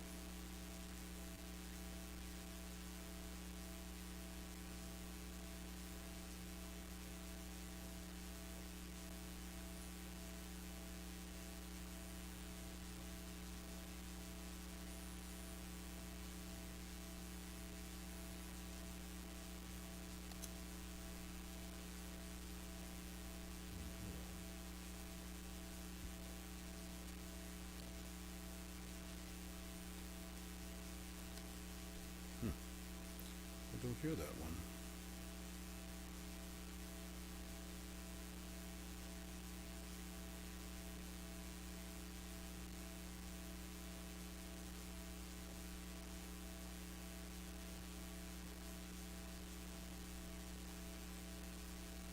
Here's a drum one. A little percussion.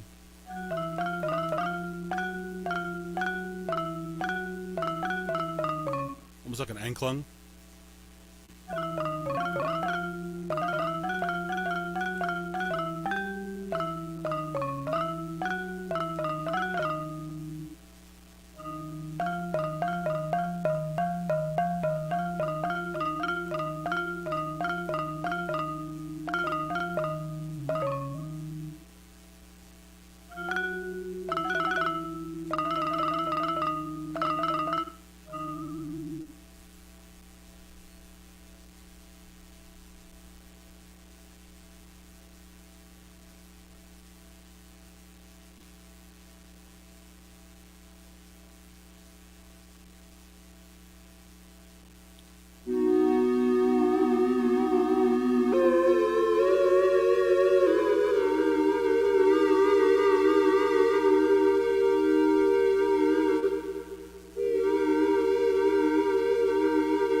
Another funny thing about this is I'm obviously not a wind player. I did play brass in elementary school, also violin before that. But in order to simulate the blowback you get on various wind instruments, there's a hole at the bottom here, which normally just passes it through, so it's the same every time you play it. But they wanted to simulate stuff for people who come from a real instrument. So they 3D printed these little plugs that offer different amounts of resistance. And I think I put the one in for sax. But there's one for sax, one for flute, and a couple other things. So it's a little kit they gave you. You just swap them out when you feel like it. But it gives you that back pressure. What I noticed very quickly is, not being a normal wind player, I don't know how much to give out. And so I'm often pushing too hard. And you run out of breath really quickly, and then you can't do a long note. So this is cool too for just breath training, because if you just left it open, it wouldn't, you wouldn't really potentially get any better with your breath handling, whether or not you play a real instrument. So by having a little extra resistance, it's kind of nice to now you have to learn how to budget your wind before you run out if you want to play a longer note. So it's just another fun thing they added to simulate. This doesn't have a bite sensor like some stuff does. I have a Yamaha WX5, which is aimed mostly at saxophone, but you can do recorder fingering and other kinds of fingerings based on the settings. But it's essentially like out of the box. This is basically a recorder / flute. Real basic. You can see the depressions here. They're just touch sensors. And they've actually made it pretty ergonomic. You have your upper ones here, and then the thumb is over here on the side. Sorry, the thumb here goes back here, so you have on some instruments you have a slider. I think the Iwi has a slider, Akai Iwi. This has actual depressed little buttons, so you can lock in an octave pretty quickly. So you get like, I don't know, 3-4 octaves out of this thing. It's pretty good. But the notes, like on the pinky, there's a note on the corner here, and then same down here. You have notes here. Thumb stays on the ribbon here, and then this one goes down the corner down here. So it's pretty ergonomic. There's also a hook here for resting your thumb. There's also a strap if you're going to hang it or just give yourself a break, but it's not that heavy to hold it, and then just place your thumbs and fingers where they need to go. But it's missing the bite plate. It's just a pressure sensor pass through. It's not there's no like little on the Yamaha one. There's like this little basically it's a fake reed. It's like a little plastic reed kind of thing that you can move around with your tongue or bite on it. It's for people who are into that, so-called traditional style of playing an instrument. So they gave you all those other controls. Said, forget the bite thing. Not only raise the cost, but it'll also, if you're a beginner, you're not going to be able to figure that out, most likely. So they give you the expression other places, which is nice. So let's go here. Let's go to a couple more presets.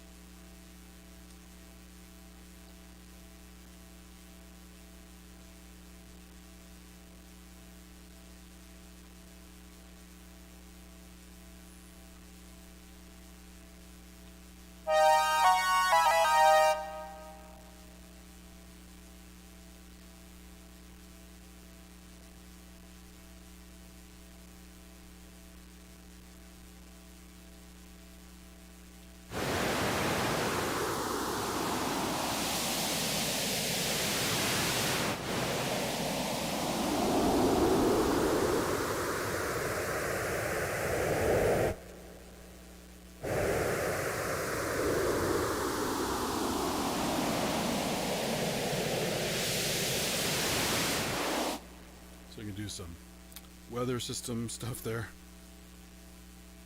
Wind and surf and all that. It's also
pretty crazy thing. But for now, mostly fun, kind of in its own universe, because as you saw, a lot of the expression you would lose going to a PolyEvolver or something like that doesn't know about the custom CCs. And I haven't looked at them that much detail, so the CCs may not even be that weird. It's just a lot of the presets weren't necessarily set up for some of those CCs. So, but something to look at. Another fun thing to play. In contrast, I also happen to have the Re.corder as well, and I'm going to take that other MIDI cable that I have.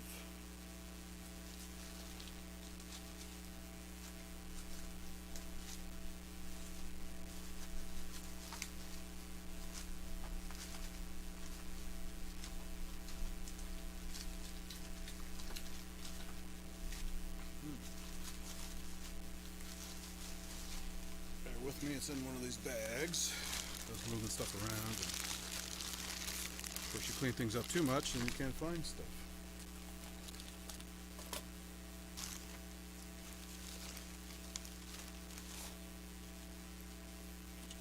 Too many things.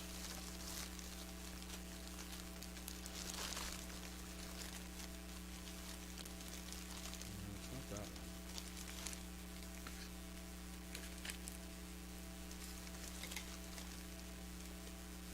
Oh, this is fun too. I might do this real quick before I shut down. I got a little more time left. I cut a mini So you've seen the hang drum or hand pan. And I got this a while ago and just forgot to open it. But this might give you a little hint. It's that little little stick there with the thing on it. It's a mini tongue drum or tank drum. Mini little thing. And it actually sounds pretty good. Obviously it's high pitched because it's small. But it's made by who makes this? I forgot.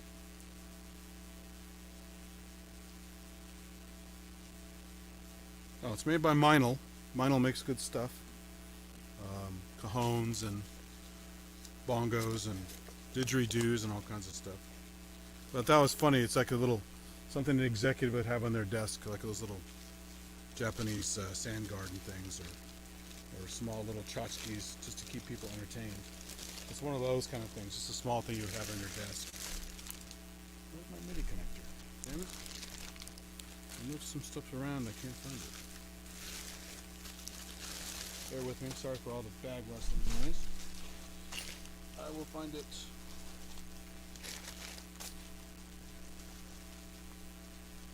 One of these silly things.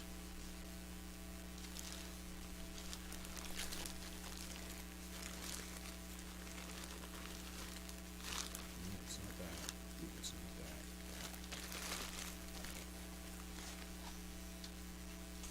God damn it. Kind of grabbed a bunch of stuff in one area and moved to another area for potential demo purposes, and then I made a big mess. Aha! Last place I looked, there it is. This is my little Mio with a camera connection kit. So I'm going to route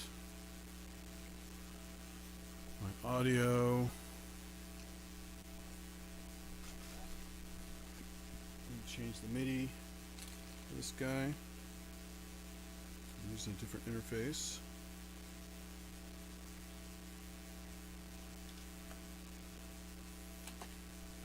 Change out the MIDI keyboard here.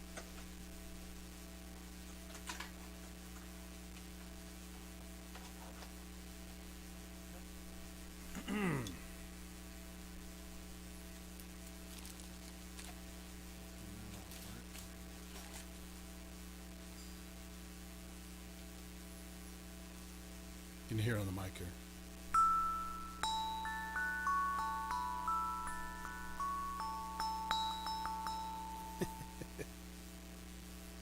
So I was going to run it through Microcosm for a few minutes, because that's a great combination.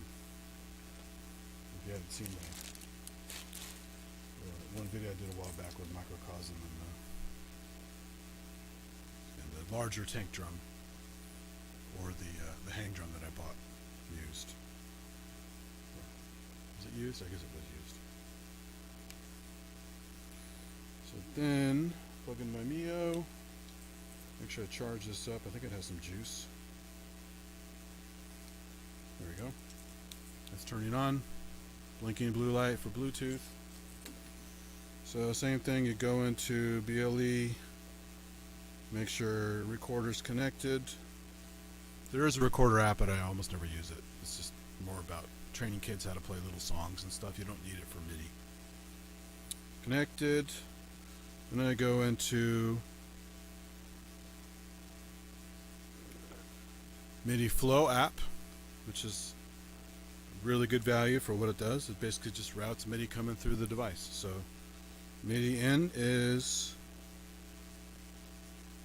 recorder. MIDI out is Mio. Done. That's all you got to do.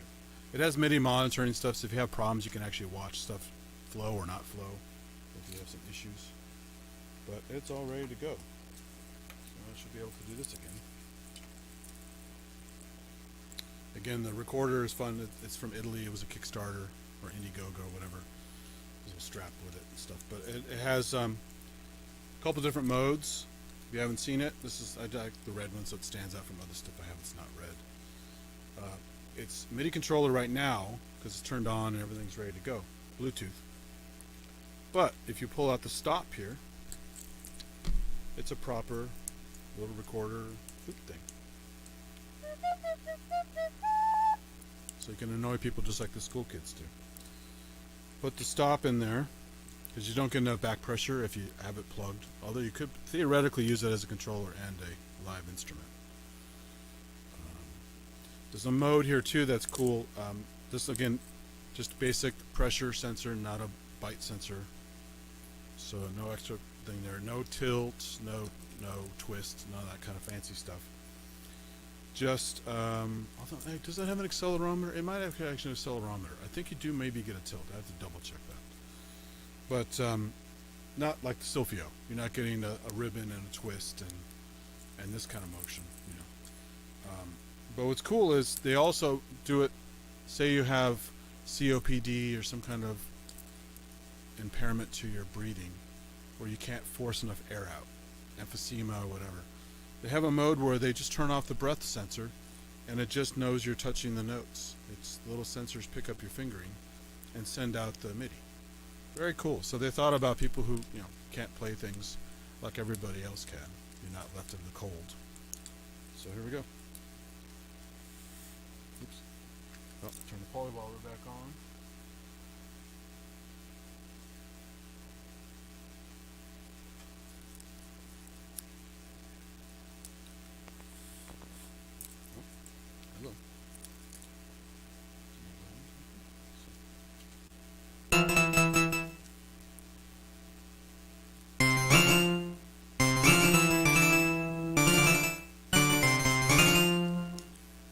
Preset.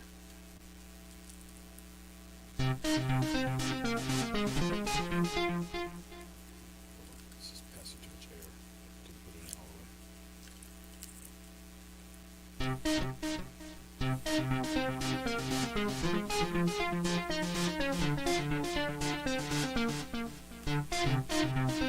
way. Again, I don't know all the fingering, so it's a demo.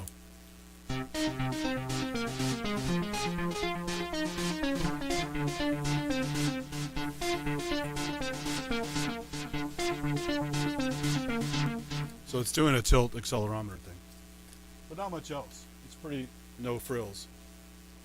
Do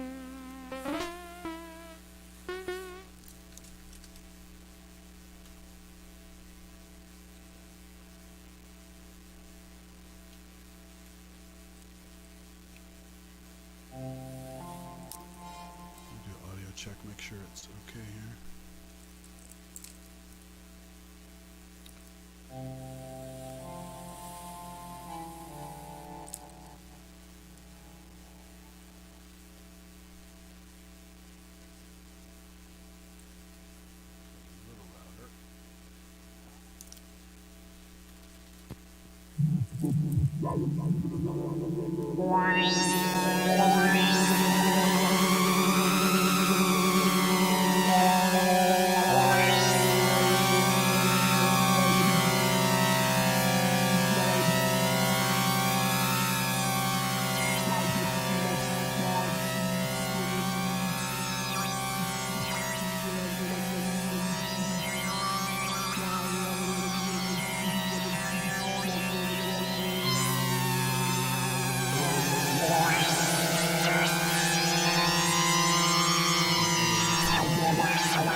And again, this is Bluetooth to the phone, to a connector, to the thing. So there's basically no real latency if you watch.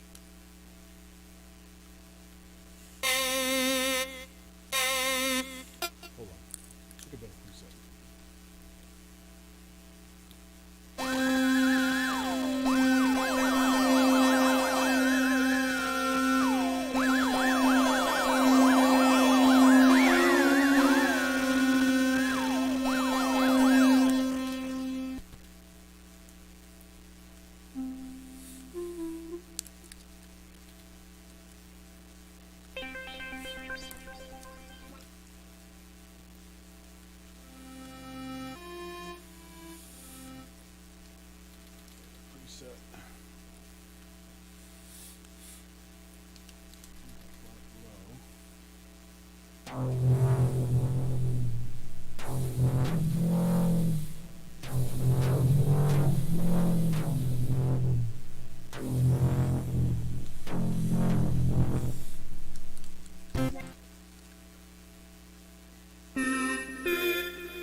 Works very well. I think it was like they had it at NAMM, so they're selling it all over the place these days. But it was on the Indiegogo, I think it was like $50, $60, something like that.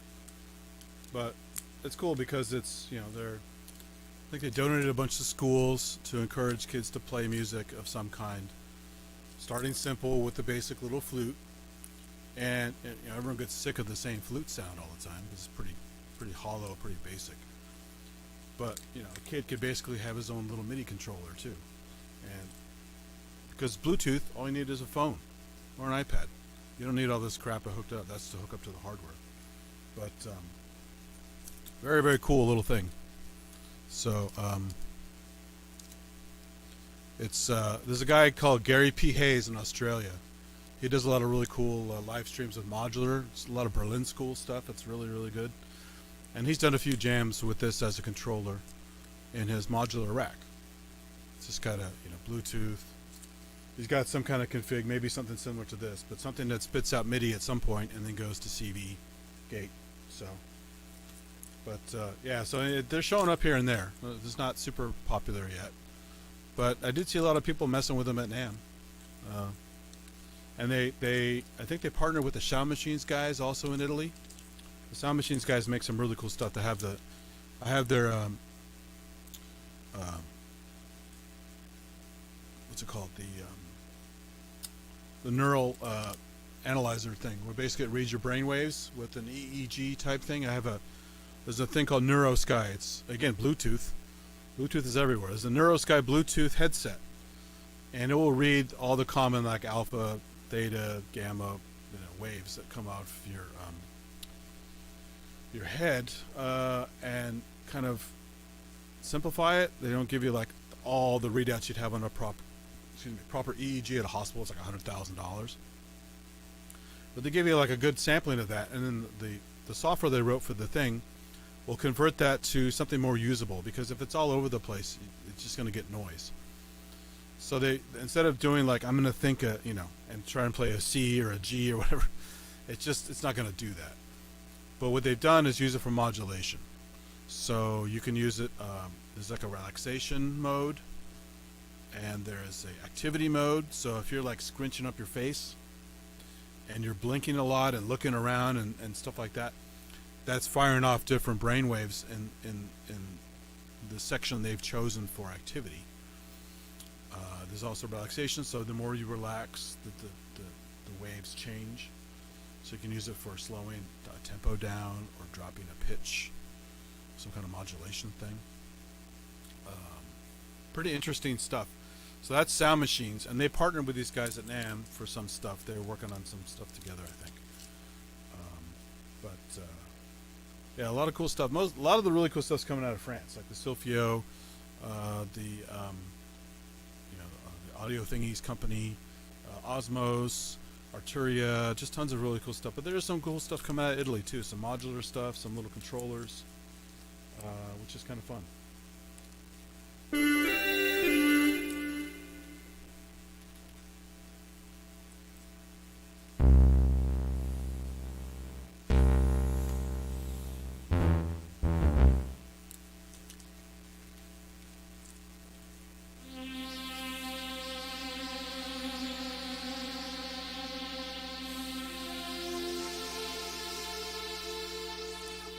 Yeah, so there you go. Re.corder. And there's some other modes on here. I don't know how to use all the different buttons on here, but basically I just turn it on, Bluetooth it, turn it off, and I'm done with it. Batteries last quite a while, charges up pretty quickly. So a nice thing to have in your arsenal. So let's quickly get to the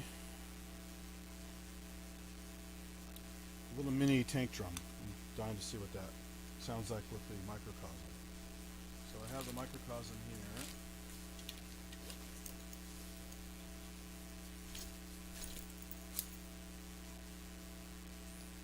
Run that out of here. Actually, I'm going to use that other cable so I can get the stereo out.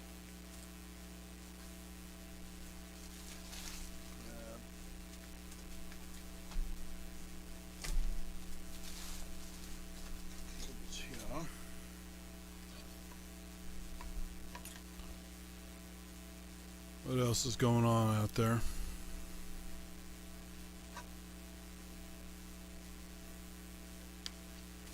Plug all this crap in. Give me a minute.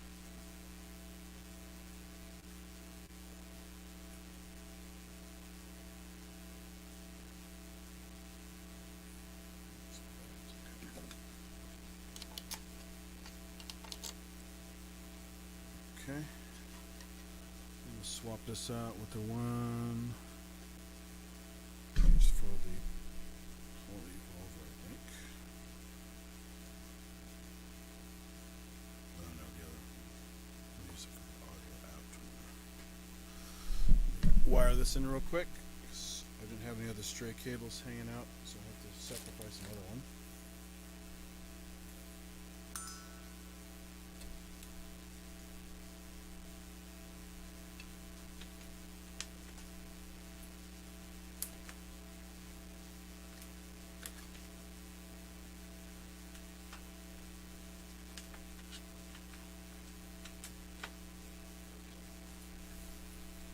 Plugged in. Let's get the power cord for the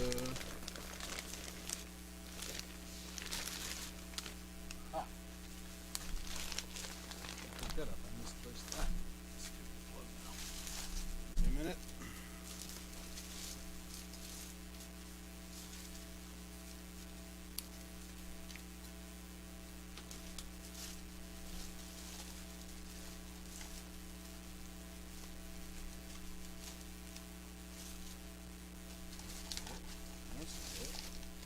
That's it.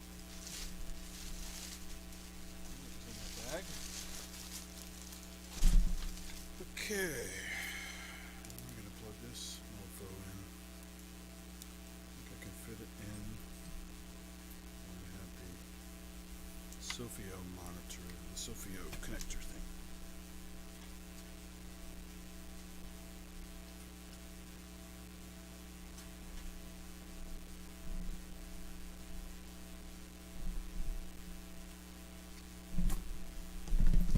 Okay,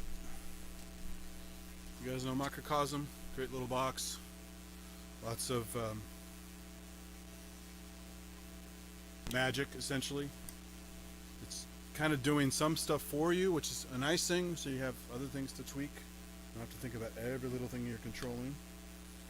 But some people don't like it because it does do, you have to figure out the magic, but it can be controlled quite a bit. I mean, you have basically, other than the selector knob, you have 8 knobs to play with based on which mode you're in.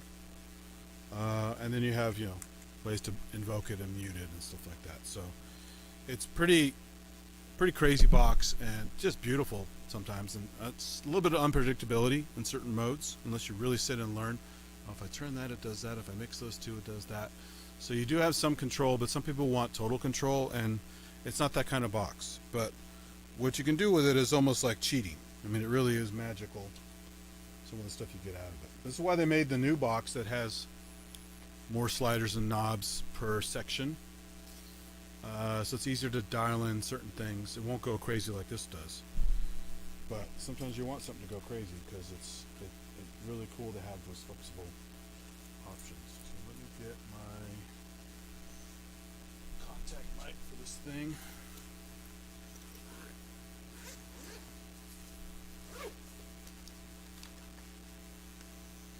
Here's the contact mic.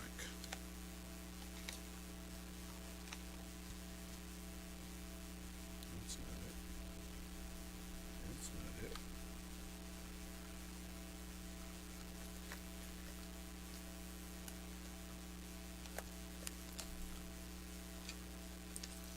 There it is. Little cord contact mics. These are cool. They're like, I don't know, 15 bucks, something like that, on Amazon or wherever you want to pick them up.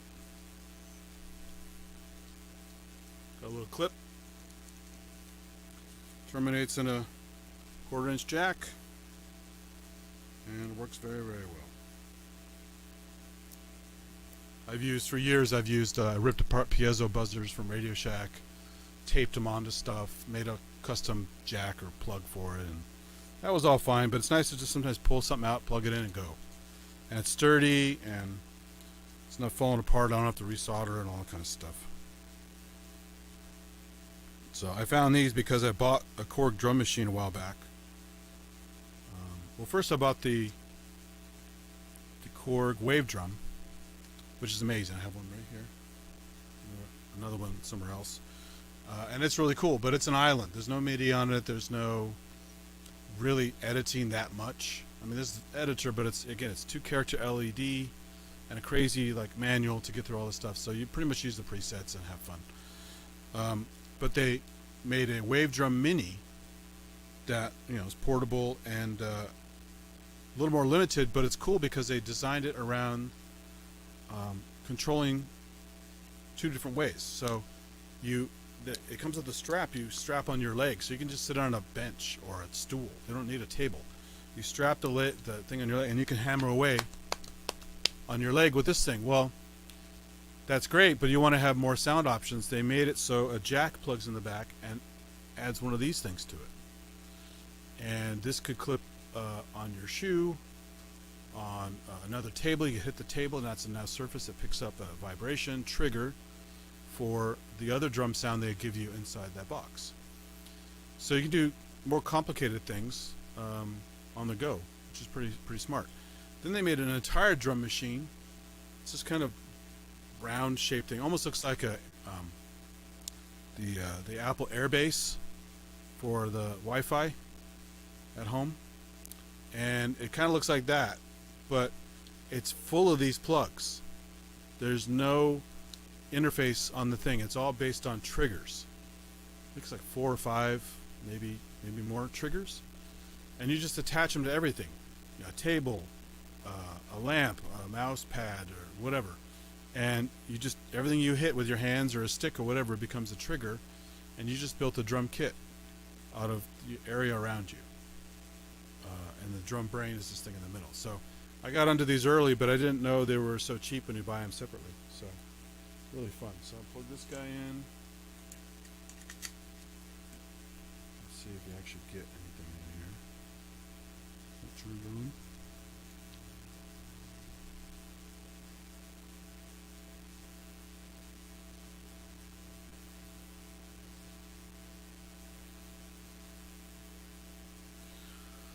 Go back to my audio, I think, because I'm not hearing it too well on the speakers here.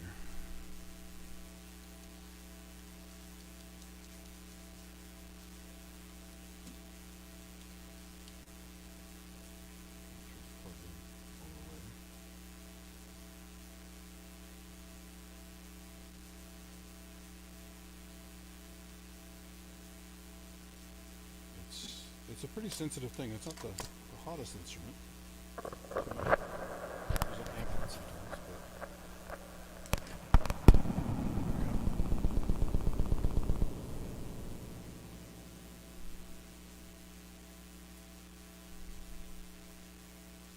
Okay, so that's just me on a microcosm.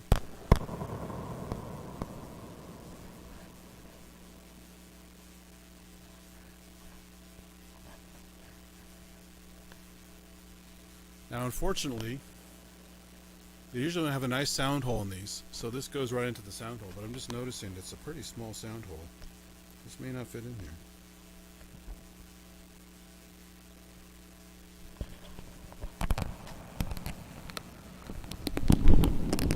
Almost goes in, so that's just where Mr. Tape comes in. Where is Mr. Tape? So I always have some tape handy. Bring this guy up real quick. Got my blue masking tape that doesn't leave sticky bits behind.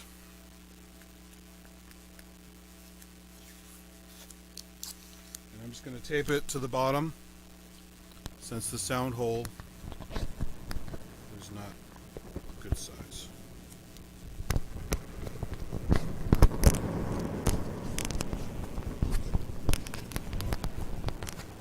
Rinky dink, but as long as I don't move it too much, it will hold.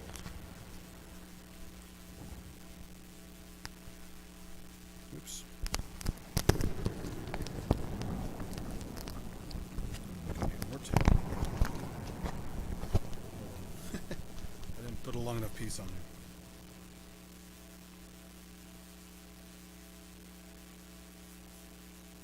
This is ASMR part of the stream.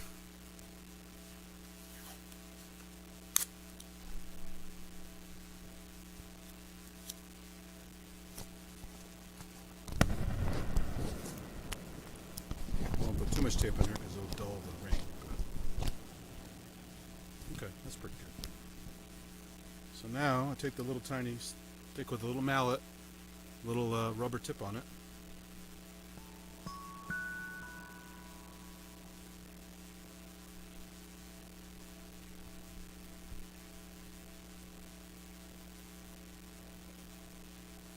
Probably did a little harder.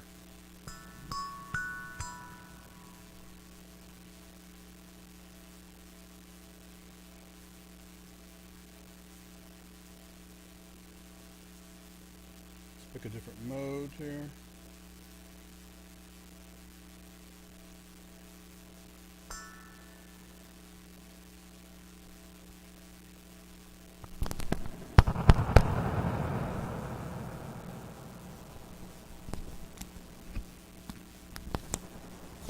It's not quite getting in the sound hole.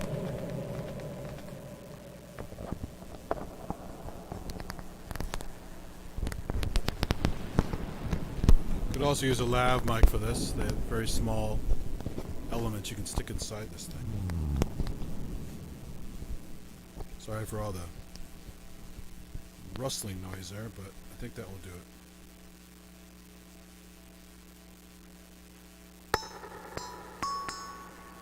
I'm gonna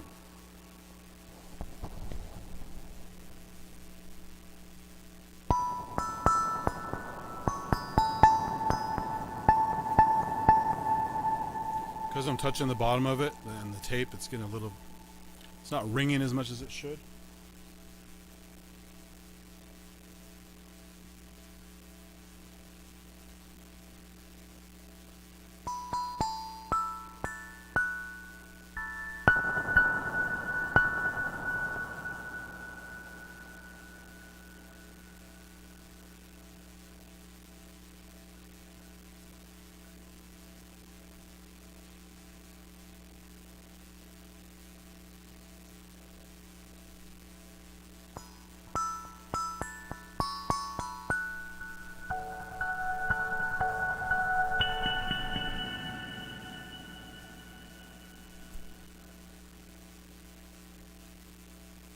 There's some of the magic. You're getting like shimmery reverb, tonal changes. It's like stacking notes.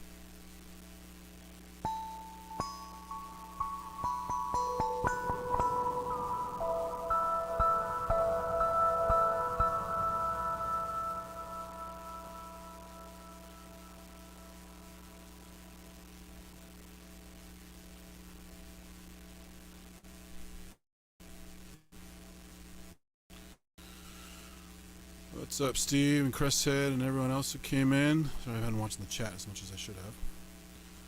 So I'm going to be here, time's at 6, my time. I'm going to be here maybe another 15 minutes. So if you guys want to jump in real quick and chat, you can do that. But otherwise, I'll just do some more demo stuff here with the microcosm.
Also use the wooden side.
Came in late, you missed it. I'm playing with a little tiny tank drum made by Meinl.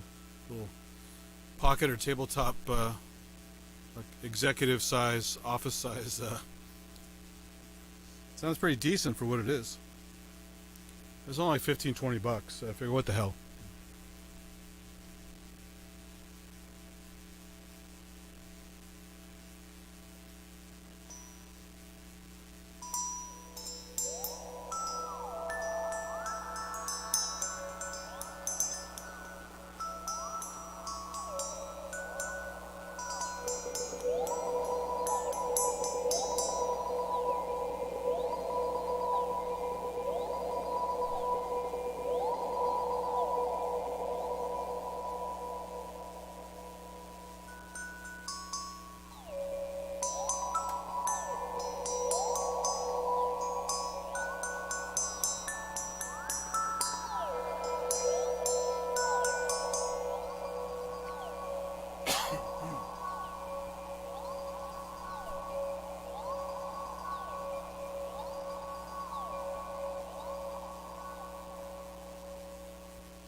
Do some vocal stuff in here too.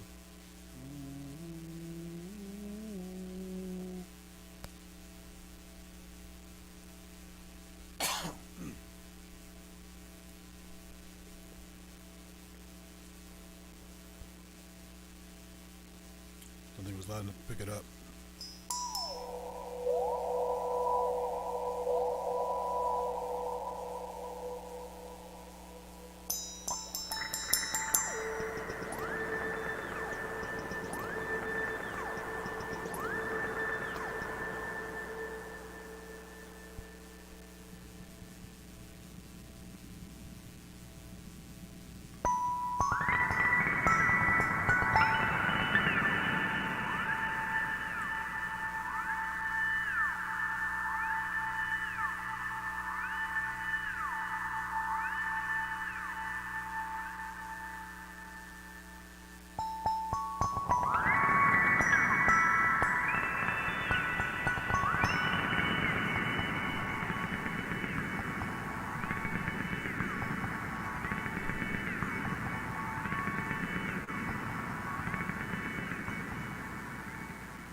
More your typical ambient kind of stuff here.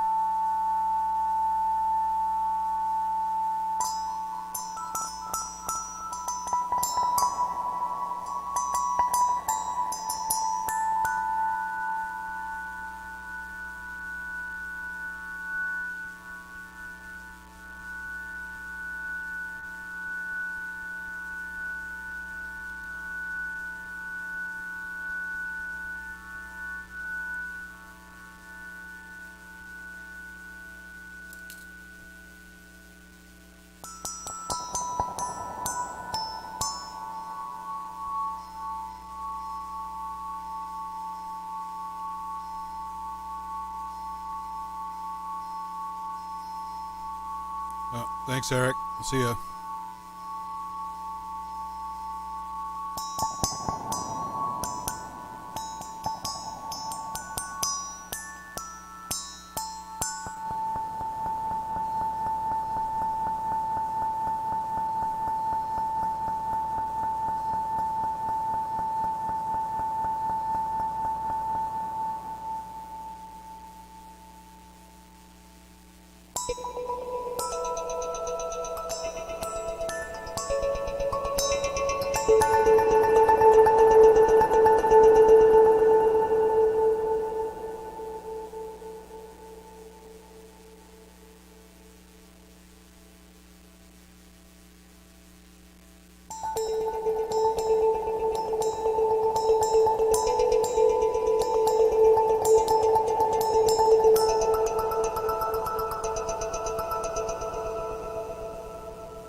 That's a cool one. It's very driving. Good rhythm patch for like a sample.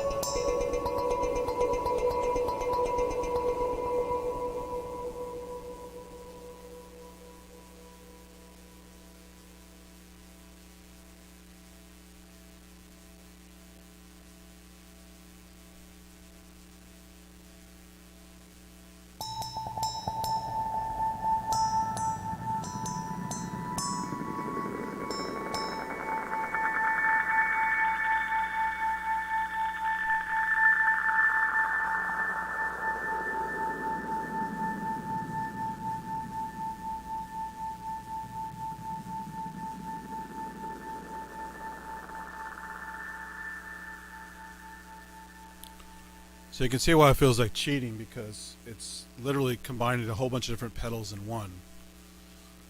Allowing you to control some of the aspects, but doing a lot of stuff for you. And you can save them as presets, and just something boring like hitting a little tank drum goes on this whole audio journey with psychedelic stuff and ambient stuff, sometimes creepy stuff.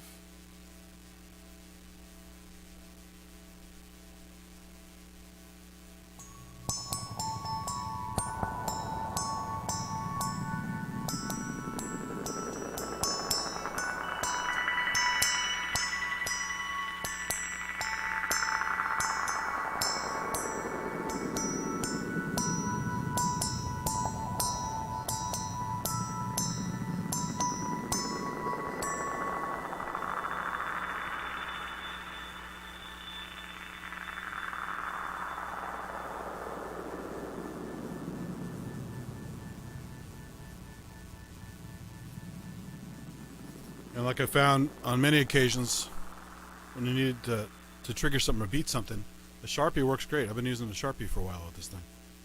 Nice, lightweight, clean tone. This little guy's funny, but it's not enough weight.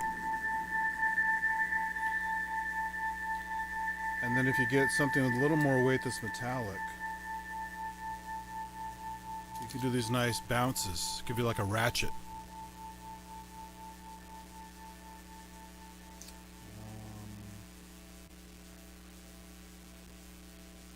I don't think this will do it. I'll try. So I'm like getting like doubles, not getting a full ratchet. Works well as a nice metal ballpoint pen. And if the metal is soft enough, you can, or flexible enough, you can get a. I can do it on strings a lot, like a auto harp. And you can bounce on the strings and get some nice little ratcheting effects. Something, or even a chopstick held the right way would give you like a little bit of a ratchet, I think. I'm not seeing anything right now that will work.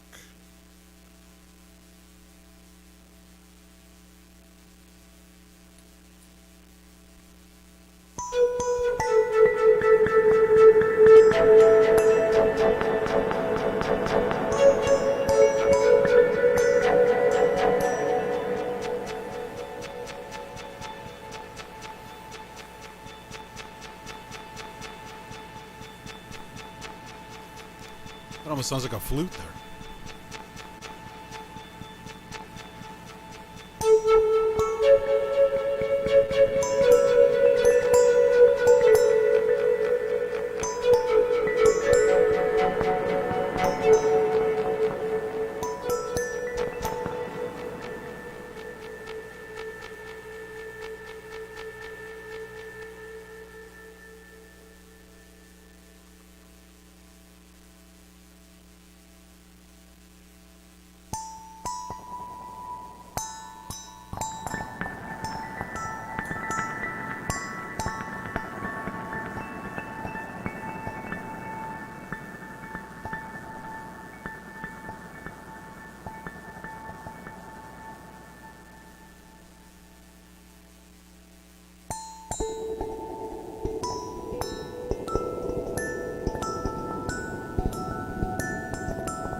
get the idea. Little mini tank drum, contact mic, microcosm, mixer.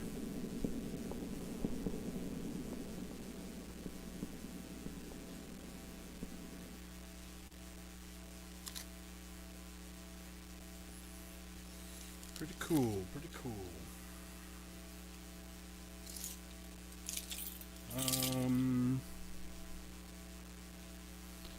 So it's getting close to when I need to get ready to start heading out. I'll hang out for a little bit longer. Guys, have any other anyone else have any cool stuff going on? Anything interesting or stuff you found or?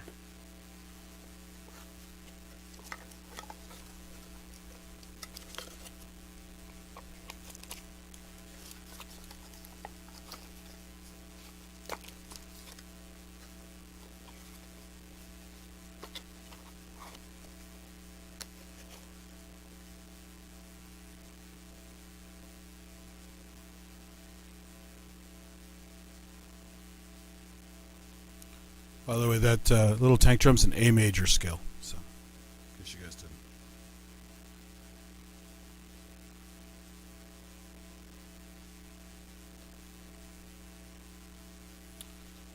I forgot, I have a bigger tank drum from China, really cheap. It's about 2-3 times the size of this, sounds really good, has a little bag and stuff. Done some stuff with that, and the hand pan that I got, I forgot what scale that one is, but obviously it's much cheaper than a good one. A good one, hand pans start for a decent one at least $1,500, usually about $2,000 and up. Like a good steel drum, they're also pretty expensive. Getting all that stuff hammered out and having the nice harmonics and the ringing without the buzzing noise.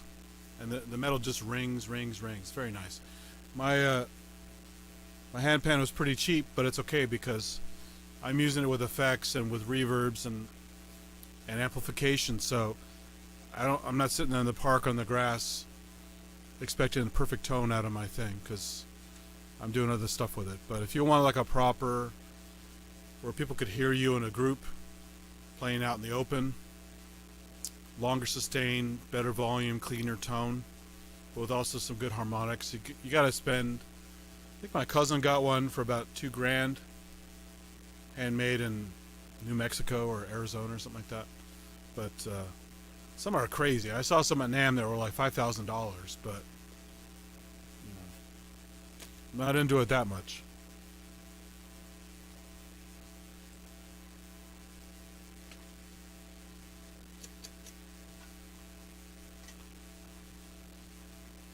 Let's see, look at the chat here. What's going on here? Yeah, the quality. I mean, you're paying for the quality, but you're also paying for, it's, some people have their, oh, this is a so-and-so signature model, and being a tourist for that kind of stuff, I wouldn't know somebody's name who's famous in the handpan world, other than the guy, who invented the actual hang drum. It's named after him.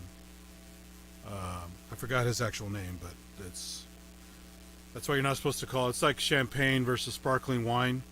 You're not supposed to call it champagne unless it's made in that area of France, or Roquefort dressing unless it's made in that part of France. So.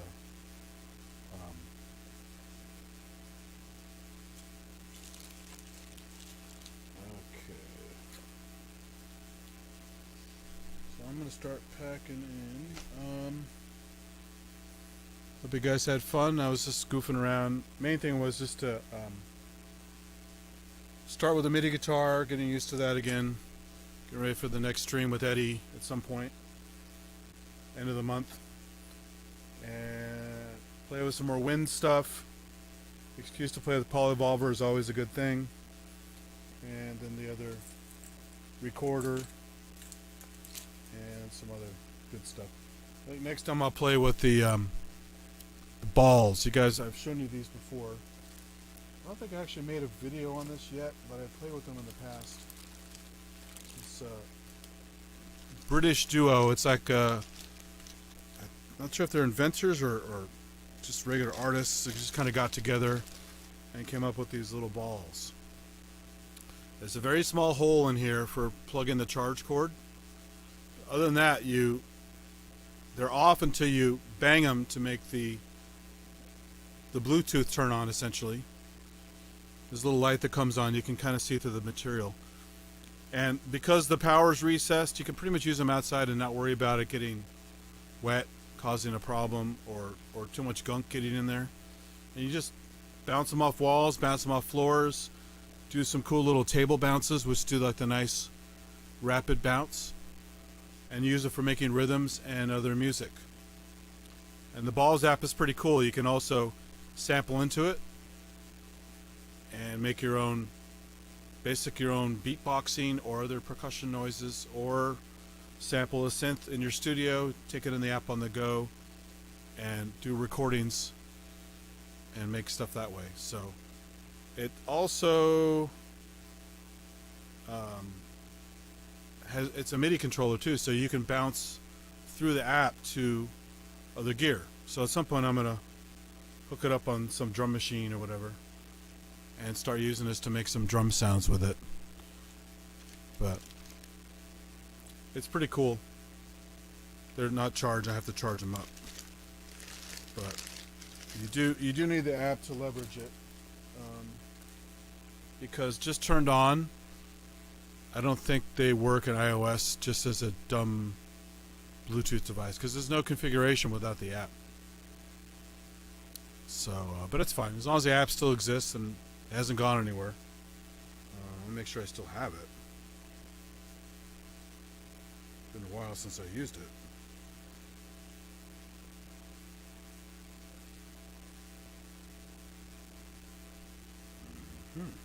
Good thing I checked. I don't have it installed on this phone. I got this new phone about 4 months ago, whatever, maybe more. So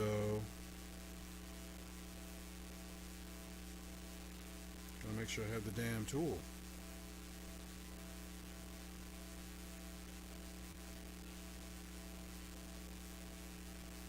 Oh, sorry, it's called Oddball, not Balls. Oddball.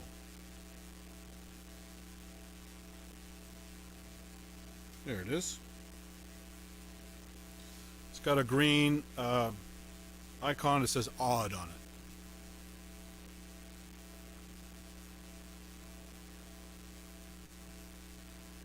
It's downloading right now, so I haven't used it for a while.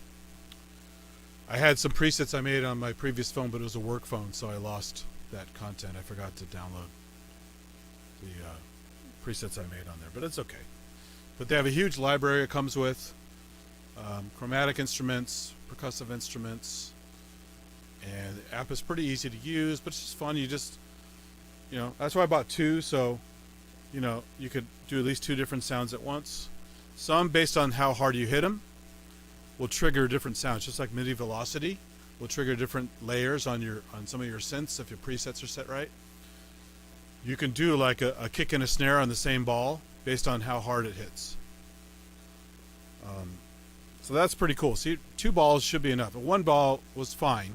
Some guys have 3 or 4 because they also do juggling while they play music and stuff. And I could juggle a little bit, but not enough to make me want to buy 3 or 4 balls. But they have different colors too. I just pick ones that, well, the light color kind of shows dirt, but the black one doesn't. So you can take it outside, play around with it, come in, wipe it off, and it's not going to get stained, So it's still downloading. It's going to take a while to download, but it's called Oddball. It's just 2 British guys. Took a long time to come out because a lot of wear and tear tests. Materials are falling apart. Probably some software issues.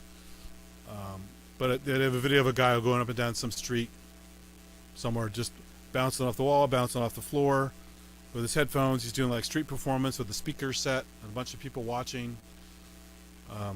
It's cool. I encourage you to go out. It's like I think it's a better version of Pokemon Go. You basically go out, interact with your environment. Don't stay home all the time. Get some sunshine, or if it's wet, you can still use them in the rain. Get out and engage with people, make some music. You'll get some weird looks, but if you have a speaker set up, you can share your music with people. It's kind of fun. But also, as a weird MIDI controller, that's the main reason I got it, because I like the weird stuff. But anyway, so that's Oddball. I forgot how much they cost, but wasn't too bad considering it's a novel idea. They're pretty well made. You know, it's a certain grade of rubber, silicone rubber, that's very durable, doesn't mar easily. Clearly, it's waterproof except for that tiny hole.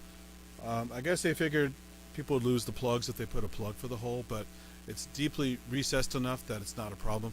The charging plugs are kind of long; they're about that long, so you have to stick it way in there to touch the metal. So I think it's pretty safe using. Even if you bounce it in some puddles, it's not going to mess it up. But it's just a fun idea to, you know, work on rhythms with a different kind of instrument. And because you're using gravity and elastic effects of the rubber, now you have feedback. So you could have it, you know, there's this cool trick he does where he bounces it really close to him on a surface. And you get that, which would be very hard to do with sticks.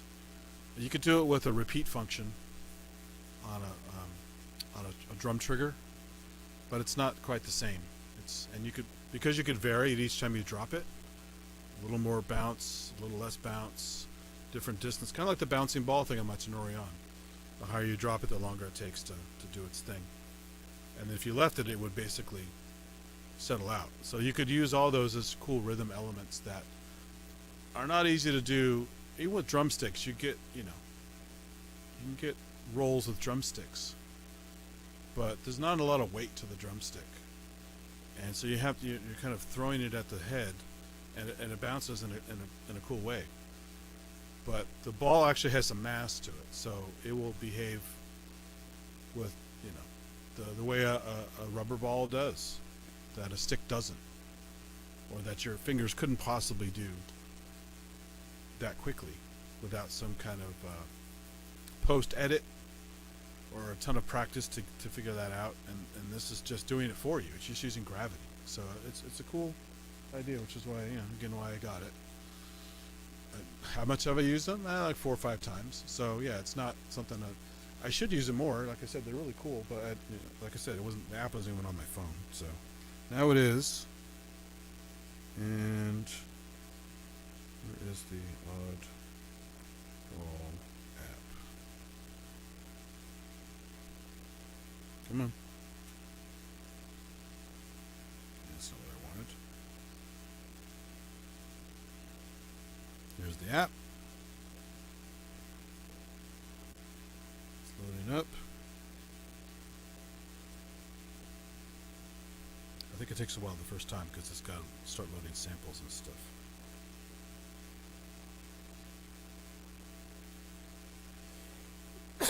Excuse me.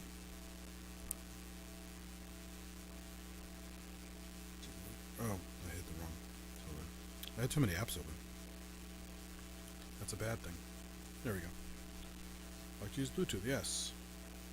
So, welcome to an odd world. Let's show you around. It's too bright on that screen there, but there's a tutorial.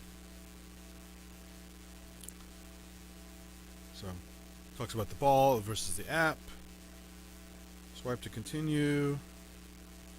You connect your ball. It has a cool little tutorial to walk you through it, but it's fun. There's, like I said, there's a lot of sounds it comes with.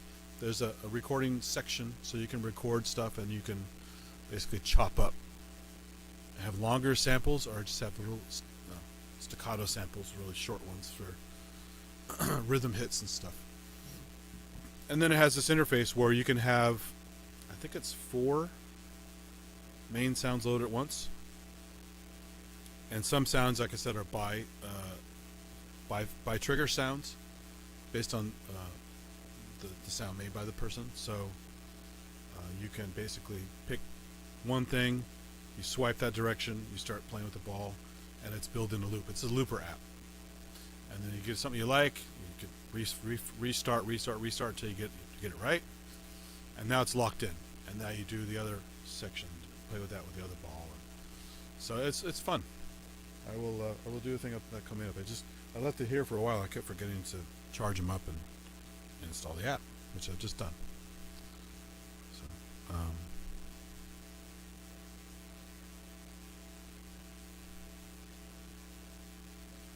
$100 for the ball. Yeah, I forgot what they were when I bought them. Close to that. I think because I got Kickstarter thing, I got a slight deal on it. Might have been like $70 a ball or $60 a ball, whatever it was. But like I said, they're well built. It took a long time to come out because they kept having issues with the materials and probably the triggers, maybe mistriggering, and also the app, just to streamline it, because they try to make it easy to use. And like I said, the 4 or 5 times I play with it, it was very easy to use and it was fun. But because you're using a different interface and you want to maybe get a rhythm that's really tight, you do have to practice it, because you are throwing a ball at a surface and it's bouncing back, and it's all about your responses and stuff like that. I don't think there are any quantized features. There probably are, but I don't remember. So that's part of the fun, though, is you're making. I mean, they're not kind of crazy Dilla beats where they're kind of way off on purpose. But I remember being able to get some decent beats out of it. There might be some quantizing feature. I just forgot. But it's not hard to use, not hard to get something fun out of it. And again, because you can sample your world or your studio, take it on the go with you, and just throw stuff at the wall, literally, it was a clever idea. And I'm surprised it took so long to happen, to be honest, because you've seen those like alarm clocks you could have at your house. And when you wake up in the morning, you get mad, you want to hit your alarm. Well, it's like a softball size alarm clock. It was designed where you throw it at the wall and then it goes to snooze. So that people already thought about using balls for other things. So I thought it was way overdue, but I guess it's got to be durable. It's got to be fun to use, easy to use. And because the app is, unfortunately, it's an app-based thing, so it lasts as long as the app is usable. Fortunately, they still support it. But in the case of like I was talking about on my last stream on the Tenorion, at the very end, if you haven't seen it, I did a little brief section on Dom Hawkins' Snuggle Sounds app, which is really, really cool. Unfortunately, of course, he's not around anymore, so he can no longer update it. And at some point, Apple, will either yank something, or you can personally yank stuff from the store if you're not updating it, or there's some other, thing you have to maintain to keep your stuff in the App Store. So you can no longer buy his app, but if you did buy it and you have another device or a new device, you want to reload it, it's in your history. It's still in the store. I actually found it there, but I already had it on an iPad. But it's no longer there if you search for it now. It's basically disappeared from the store as a new purchase. So at the end of that thing, I gave it, 15, 20 minutes, going through some of his presets. A really clever audio mixing section there, which I had forgotten about. I did some beta tests for him in the beginning when he was working on it, because I worked at Apple. I told him I could test apps and have fun with it. And I thought it was a great idea. It's a nice relaxation app. It's also for going to sleep or for kids to chill out with. So there's an infant mode, a child mode, and an adult mode. And just going through a couple of the presets and hitting those modes, it makes sense. I mean, the infant is less harsh, more subdued, whereas the adult mode, things are more kind of present, more distinct sounds, less muddy, and maybe less confusing sounds, with like animal sounds mixed with music, or rain mixed with music. A little more on the rain side for the infants. It's more calming, the white noise kind of sound. So he thought of all that stuff, not just making some really cool loops in there that are mixing live for some timer you can set, but it's really, really fun app. So unfortunately, if you didn't get it, you will never get it. So I thought it was important to share that, because he was such an amazing guy, and I think the app is very good. I wish I could put it on my phone, but I tried loading it on my phone, it didn't work. So I'm going to try it again, because it's in my history. But like the Tenorion apps, same thing with Yamaha. They stopped supporting it. It's there if you want to download it, if you paid for it, but it's no longer available as a search item. But I tried loading the Tenorion apps on here, and they load, but they don't work. They open and they crash because this OS is too new. Works beautifully on my iPad, thank goodness. So I have it on some device somewhere I can still use, which is also in that same video, showing the app versus the hardware for Tenorion. So I guess the moral of the story is keep looking for apps as much as you can. Get it somewhere so you've purchased it, and most likely you get somewhere down the line at least download it if you change devices or forget about it and wipe your phone and reinstall stuff. But eventually it's going to get to the point without new support it's going to not work anymore, sadly. That's just the nature of how this stuff works. It just changes a whole lot faster than stuff on the computer does. You know, you could have a Windows app that's 20 years old and it's backward compatible pretty good to a certain extent. I mean, it doesn't always work well, but it can. It's a hit or miss thing. You got to try it. But with these guys, they change so much fundamentally with security settings, new features, all that kind of stuff. They can't guarantee the apps are going to work forever. It's just a moving train. So I know a lot of people think that's a barrier to entry, but I like the platform. I love the multi-touch. I love the weirdness on here.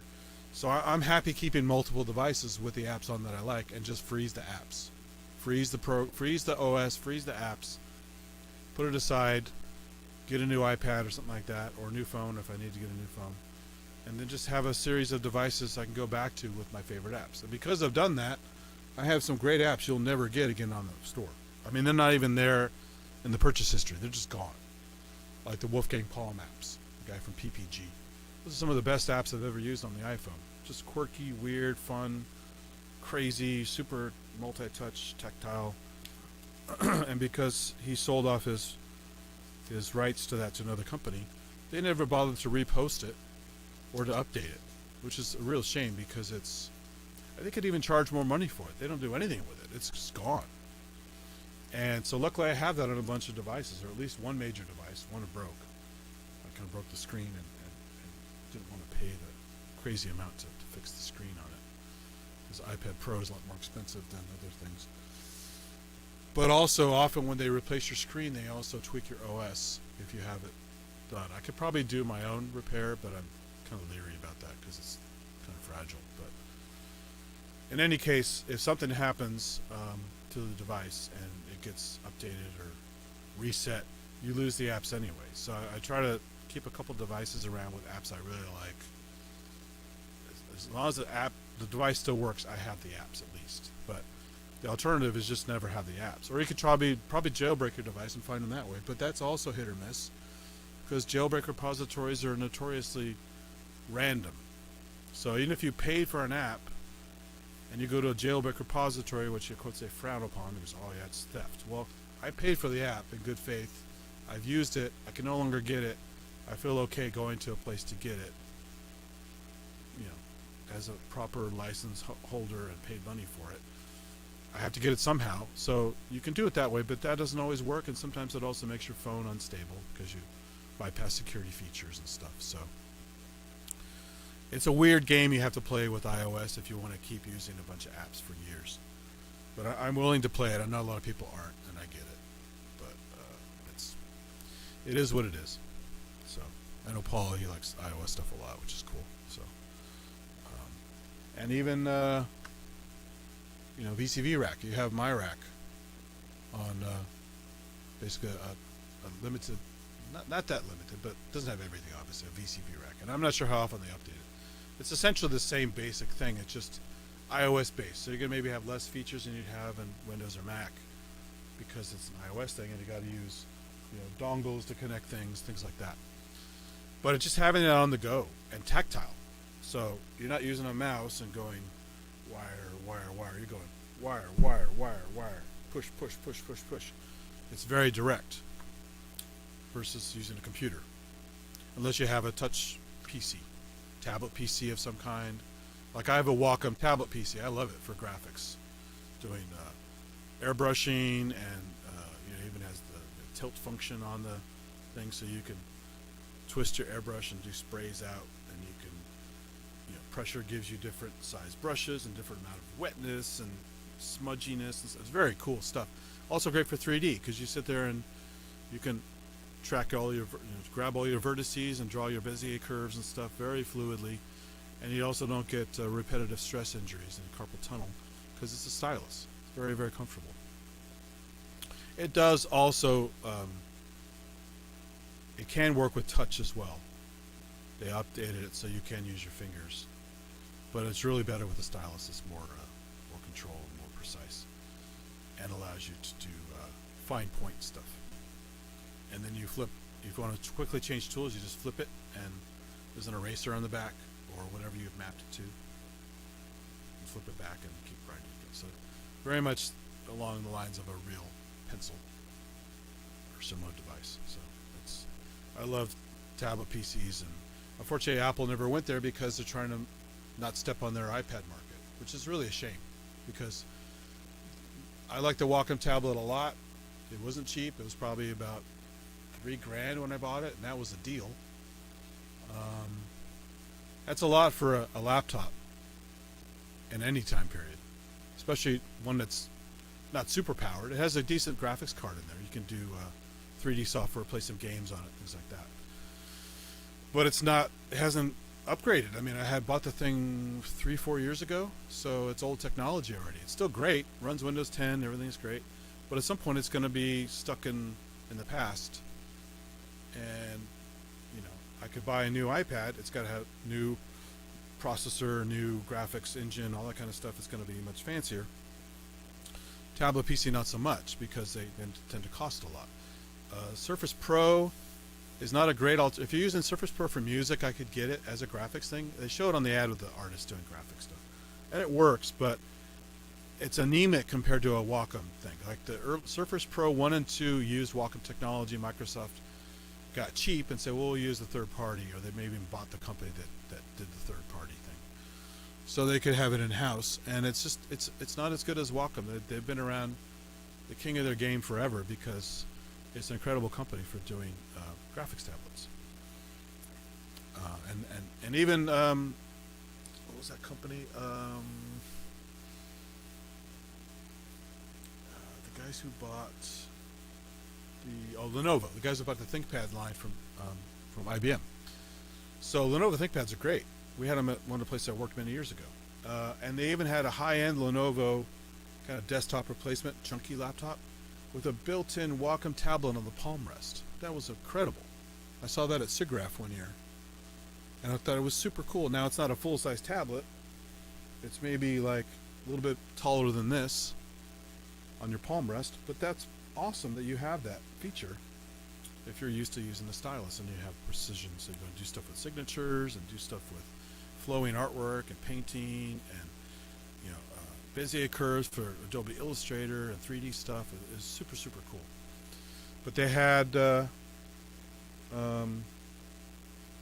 don't think they make it anymore. It's like I think it was a one-off, but I haven't kept up with their product line, so I'm not sure. But also it was expensive, because the laptop was expensive. It was a premium high-end laptop with a great graphics card, and having that Wacom technology is going to add a premium price. So the Surface Pros are already pretty expensive. So Microsoft's trying to be cheap with some of their components, but still charging a lot of money, like $1,200, $1,500 for a Surface Pro.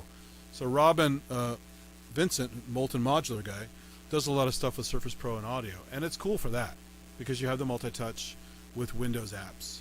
So controlling VSTs the same way you do with an iPad and stuff is really, really cool. You can also use a third-party there's a software you can load on your iPad that allows you to mirror it to or mirror your desktop to it. Astropad, I think, or something like that. And that's really cool. So there you go. You already have your solution with your iPad and your computer. Just use the iPad as your virtual desktop and do your drawing that way. So there are lots of ways to do it. Although the Surface Pro is very thin and very portable, it's kind of like an iPad. It's pretty sturdy and lightweight and has a decent amount of battery life. So I always toyed with getting one just for doing music, not for doing graphics, because it sucks for graphics. But for having a mobile music station with VSTs loaded on there, that would be pretty fun. So I may get one at some point, because my my Wacom Mobile Studio Pro is great, but it's expensive, and I don't want to take it just anywhere and have it stolen or broken or water spilled on it, something like that.